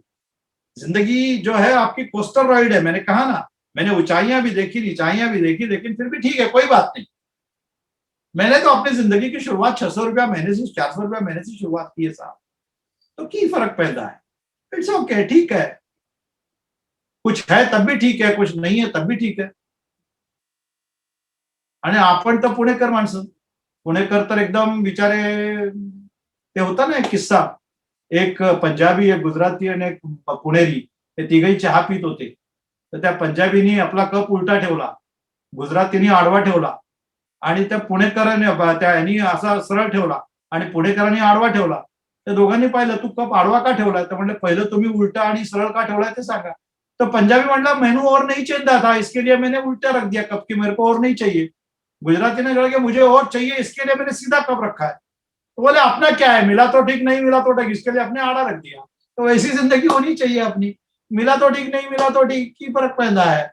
क्या लेके आए थे, क्या लेके जाना, वगैरह बातों में मैं उलझना नहीं चाहता. लेकिन एक बात कहना चाहता हूं कि अगर आपके पास आइडिया है तो परफॉर्म करिए, आपके पास नॉलेज है तो उसको दीजिए, और आपके पास अगर गोल है तो उसको अचीव करिए. आपके पास जो कुछ है, नॉलेज है, तो उसको डिस्ट्रीब्यूट करिए, लोगों में दीजिए. आपकी कल्पनाएं, आपकी इच्छाएं, आपकी आकांक्षाएं, उसको पूरा करिए. Die empty. जब आप जाओगे इस दुनिया से तो बिल्कुल खाली हाथ और खाली रीते होके जाइए. अपने साथ में अपने इच्छाओं को, आकांक्षाओं को लेके मत जाइए. अभी तो ठीक है, दौड़ है इस कोविड का, लेकिन जैसे ही ये पूरा हो, और वही बात कि हमने तो ये जुगनुओं से सीख लिया, रोशनी हो ना हो जला कीजिए.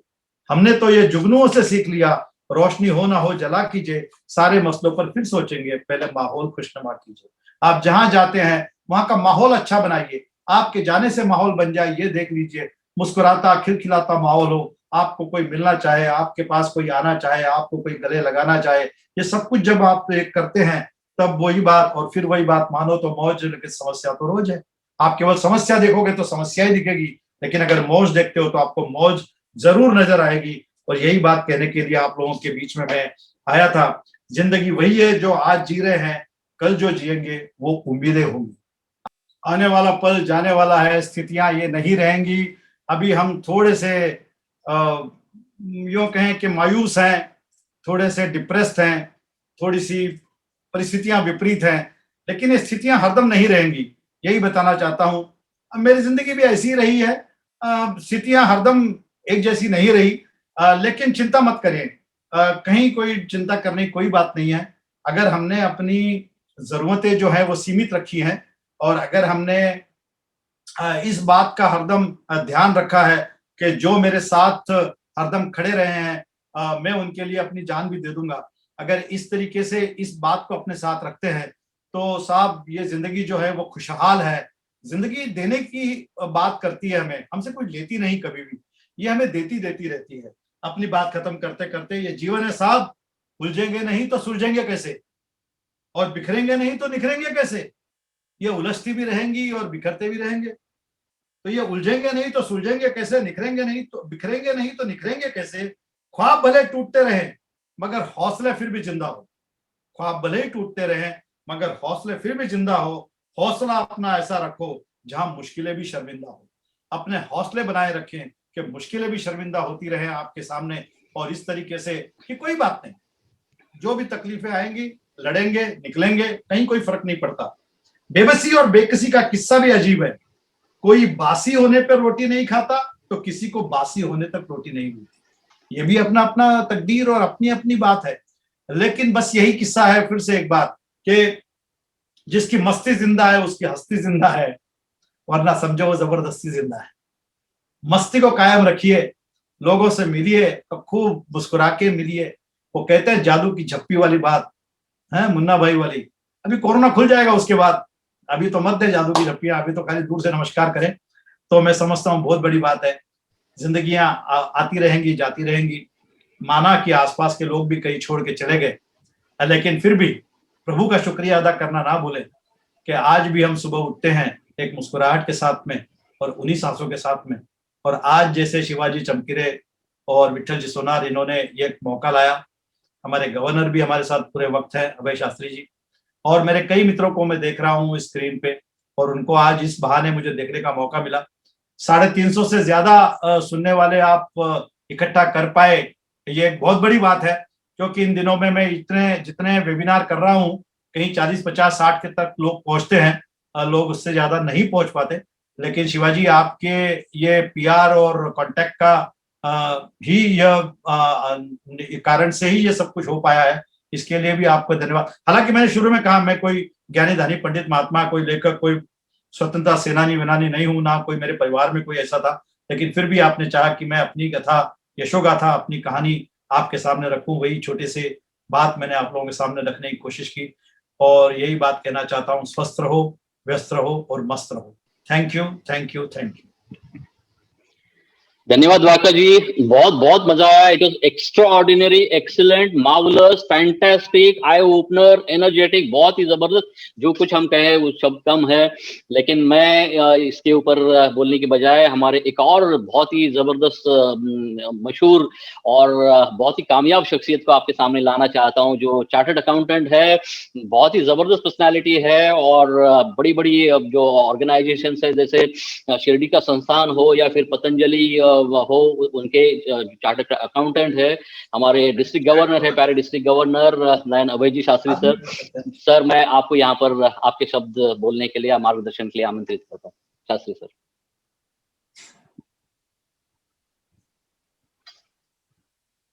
अनम्यूट होइए शास्त्री जी, आप म्यूट हैं। अभय जी सर आवाज येत नाही, आवाज येत नाहीये।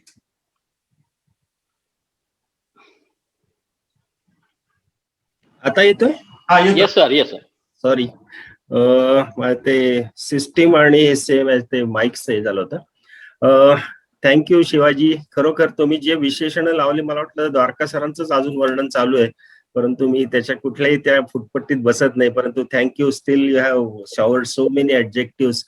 प्रिसाइडिंग ऑफिसर विठ्ठलजी सोनार, आपल्या सर्वांचेच मार्गदर्शक आणि ज्यांचं आपण ऐकून आत्ताच भारावून गेलेलो आहे, हसतो आहोत, म्हणजे एक आंखों में हसू हसू असं म्हणतात तसे करणारे आपले द्वारकाजी, आपले सर्वांचेच मार्गदर्शक श्रीकांतजी सोनी सर, शिवाजी चमकेरे ज्यांनी हा अतिशय सुंदर श्रृंखला सुरू केली है, विठ्ठल जी। मित्रांनो, सॉरी मैं हिंदी में बात करूं, सर की पॉपुलैरिटी देखिए 350 कब क्रॉस हो गए, ये मतलब हम लोग ने जाना भी नहीं है, और फुल हाउस जैसे बोलते हैं वैसे चल रहा था। और शिवाजी आपको बहुत धन्यवाद देना चाहूंगा, क्योंकि पैंडेमिक्स में हमें ऐसे ही मोटिवेशन की बहुत जरूरत थी। थोड़ा देर हम लोगों को हंसना, थोड़ी देर अंतर्मुख होना, ये सारा जरूरी था। तो आपने वो अच्छी सी एक श्रृंखला शुरू की है, और पहला पुष्प तो जबरदस्त है, मतलब well begun is half done बोलते, तो आपने तो 90% डन कर दिया। क्योंकि द्वारका सर जब शुरुआत करते हैं तो सब चीजें बहुत ही अच्छी होती है। गुडविल ऑफ एम्बेसडर है हमारे, कोई सीधी सादी शख्सियत नहीं है। हम लोग जब अदर डिस्ट्रिक्ट्स में जाते हैं तो पूना 3234 D2 बोलने से वो बोलते हैं द्वारका सर का डिस्ट्रिक्ट है क्या, तो आप सोचिए कि कितना द्वारका सर सब इंडिया में फेमस है। तो हमें भी इसका बहुत ही ज्यादा गर्व है। फ्रेंड्स, इनका स्लोगन था टर्न विजन इनटू एक्शन, और सच में इन्होंने अपने जिंदगी का वो मकसद भी बनाया था। It was his whole life slogan also, I thought. और वो ये भी मानते हैं कि the road to success is always under construction. मैंने कभी उनको थमा हुआ नहीं देखा, कभी रुक के कि नहीं I have become satisfied, complacency, ये सारा कभी भी उनको दिखे नहीं मैंने। और हमेशा हमें भी मोटिवेट करते हैं और खुद भी राह चलते रहते हैं। दोस्तों, एक अंग्रेजी में एक अच्छी कहावत है, a successful man is one who makes more money than his wife can spend. तो लेकिन हमारी सुधा भाभी इतनी सीधी सादी है कि सर को बहुत अच्छे से वो साथ दे रही है, and she has a great contribution and part to play in his life. I certainly feel कि सर भी इसको अप्रूव एग्री करेंगे। और मैं तो बोलता हूँ कि दोस्तों की इनके साथ जब भी काम करने का मौका मिला ना तो काम लगता ही नाही. ते काम इतकं सहज आणि होऊन जातं की आपल्याला वाटतं आपण काही केलंच नाही. सरांनी म्हणजे जस्ट वी वेंट विथ उनके साथ सफर में चलते रहे और वो काम होता है और इतना बढ़िया होता है और सक्सेसफुल होता है. तो सर को hats off to his leadership. और मैंने देखा कि सर इतने फोर्थविथ थे, कितने क्लियर इन स्टेटमेंट्स, सेटबैक्स बताने में उन्हें कभी कोई संकोच नहीं लगा. तो ये मुझे उनका बड़प्पन लगा कि कुछ भी न छुपाते हुए whatever setbacks have come and they were of course calamities which are uncontrollable रहते हैं. कंट्रोलेबल अनकंट्रोलेबल जो फैक्टर्स रहते हैं उनमें अनकंट्रोलेबल फिकर की वजह से कोई सेटबैक्स आते हैं, लेकिन कभी भी उन्होंने अपने आप को रोका नहीं. और वो हमेशा एक गाना सुनाते हैं, ना मुंह छुपा के जियो ना सर झुका के जियो. तो सच में वो जिंदगी ऐसे जीते हैं. उनके जिंदगी के बारे में मैं ये सोचता हूँ कि जो चाहा वह मिल जाना सफलता है. जो चाहा वह मिल जाना सफलता है, लेकिन जो मिला है उसको चाहना प्रसन्नता है. सरांना बघितलं तर सतत प्रसन्न असतात, कधी टेन्शन नाही, काय नाही, आपलं स्व टेन्शन कमी करणारे असे द्वारका सर. फ्रेंड्स, खरोखर म्हणजे यांची प्रसन्नता कायम राहू देत. आणि सर म्हणजे इतकं वातावरण छान ठेवतात. म्हणून शेवटी मी एक 4 लाईन्स यांच्यासाठी. मेहनत इतनी खामोशी से करो कि जो लोग तुम्हें कॉन्टैक्ट लिस्ट में नहीं रखना चाहते थे वो एक दिन तुम्हें गूगल पे सर्च करेंगे. आपण सगळ्यांना काही म्हणजे सर आहेतच गुगलवर and he is a great personality and we are very proud की द्वारका सर आज आपल्या बरोबर आहेत. शिवाजी, परत एकदा तुम्हाला खूप खूप धन्यवाद. एक जबरदस्त शृंखला केली आणि असेच लोकांना तुम्ही पुढे बोलवा आणि आम्हाला मोटिवेट करत जा. Thank you for a very nice session. Dwarka sir, we owe you a lot. Thank you, sir.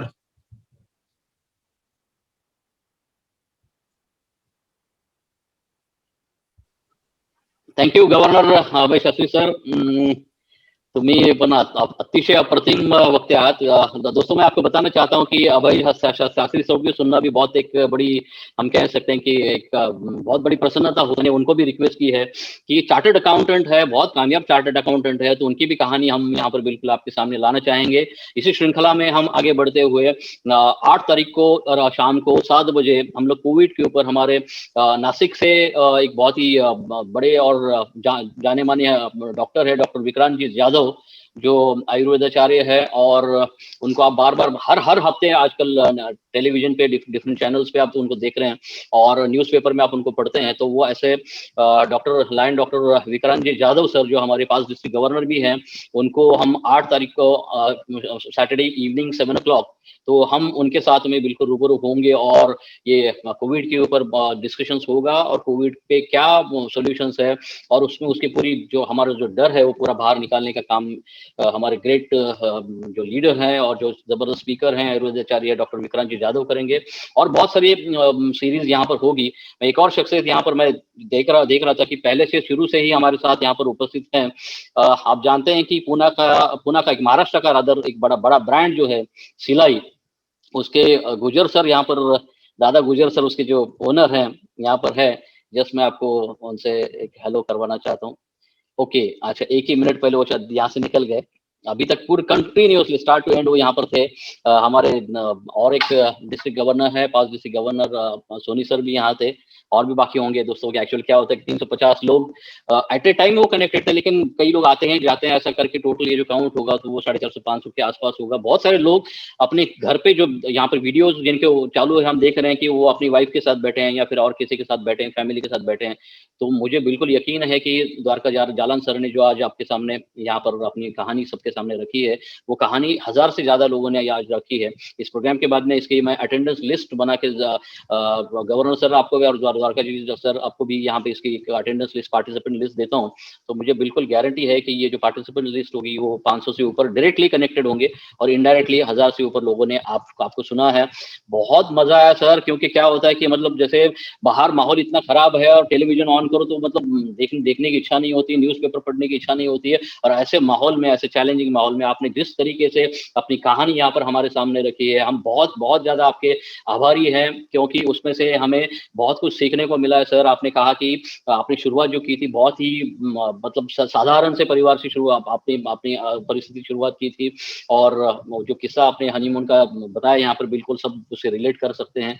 और आप सेल्फ मेड पर्सन है, आपने खुद जैसे यहाँ पर इतने इतने बड़े साम्राज्य की निर्मित आपने अपने बलबूते की है, और आप व्यक्तित्व के तो धनी हैं ही। बहुत जबरदस्त आपने बताया। एक बात मुझे पर्सनली बहुत अच्छी लगी सर, क्योंकि क्या होता है, कामयाबी के बारे में हर कोई कहता है, मिलने वाले अवार्ड्स के बारे में बहुत बहुत सारे लोग बोलते हैं, और उनको क्या वाहवाही मिले उसके बारे में बोलते हैं, लेकिन जो चैलेंजेस आपने फेस किए दोस्तों, मैं बिल्कुल आपसे इतना बिल्कुल कहना चाहूंगा कि हम जो इतने यहाँ पर उपस्थित हैं, द्वारका जी जितने चैलेंजेस को आज फेस कर रहे हैं, जिस वॉल्यूम में, जिस मैग्नीट्यूड में उस चैलेंज को फेस कर रहे हैं, हम उसके बारे में कल्पना नहीं कर सकते हैं। लेकिन फिर भी आज उन चैलेंजेस के बावजूद बहुत ही ज्यादा सकारात्मक है। वो कहते हैं, देखिए आपने उन्होंने आपको जो बताया कि ये वक्त भी टल जाएगा, बहुत जबरदस्त यहाँ पे हर परिस्थिति से हम निकल सकते हैं, हर चैलेंज से हम निकल सकते हैं, और उसको पार करके हम बिल्कुल वही वक्त जो हम कहते हैं ना, हमारे गोल्डन ईयर्स और गोल्डन टाइम, वो बिल्कुल हमारा आने वाला है। तो उसके लिए बिल्कुल द्वारका जी हम बहुत फिर एक बार हम या आपके शुक्रगुजार हैं कि आपने बहुत ही अच्छा, सर मुझे कमेंट्स, और सर 100 से ज्यादा कमेंट्स है लोगों के कि यहाँ पे चैट में उन्होंने लिखा कि मार्वलस, ग्रेट, फैंटास्टिक, मोटिवेशनल, और क्या क्या विशेषण उन्होंने आपको लगाया, वो चैट का भी मैं आपको बैकअप बना के देता हूँ। बहुत अच्छा लगा सर। और जो शुरुआत हुई, हमारे गवर्नर सर ने कहा कि इस श्रृंखला की शुरुआत आपसे हुई है। मैं जानता था सर आप, क्योंकि वो सचिन तेंदुलकर हैं, और सचिन तेंदुलकर जो ओपनिंग करेगा और जो चौके छक्के मारेगा, वो तो बिल्कुल जबरदस्त होंगे, और लोगों की इसके प्रति जो रुचि है इस सीरीज के प्रति तो बहुत बढ़ेगी, और जो हमारा काउंट है दिन ब दिन और बढ़ता रहेगा।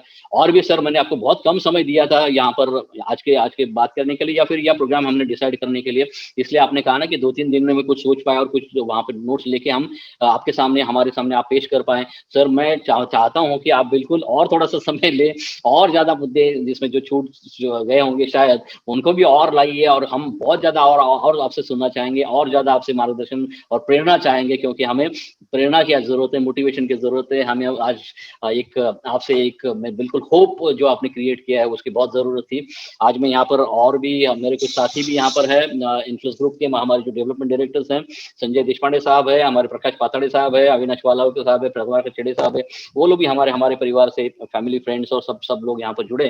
तो सब लोगों को मैं यहाँ पर वेलकम करता हूँ, शुक्रिया अदा करता हूँ कि आपने इतना अपना समय दिया।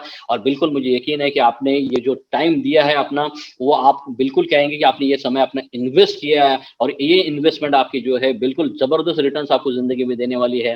तो दोस्तों, मिलते हैं अगले प्रोग्राम में, इसके डिटेल्स आपके पास आएंगे। तो फिर से एक बार मैं धन्यवाद करूंगा द्वारका जी जालन सर, अभय शास्त्री सर, हमारे प्रेसिडेंट विठल सोनार सर, और देशपांडे साहब, वालावकर साहब, चेड़े साहब, और पाताड़े साहब, और जितने भी लोग यहाँ पर जुड़े, बहुत सारे लोगों का मैं नाम यहाँ पर लेना चाहता हूँ, लेकिन समय जाएगा क्योंकि इतने सैकड़ों लोग यहाँ पर हैं। तो thank you all for attending this program, and well begun is half done. और हमारी जो शुरुआत हुई है, बहुत ही शानदार शुरुआत हुई है, और हमारे तेंदुलकर साहब ने यहाँ पर बिल्कुल सेंचुरी मारी, जालन सर ने, और इस श्रृंखला में बहुत सारे लोग यहाँ पर आपके सामने आएंगे। तो let us hope for the best, and wish you good luck, good health, और thank you very much. Thank you for attending programme. Thank you Shivaji, या थैंक यू सर।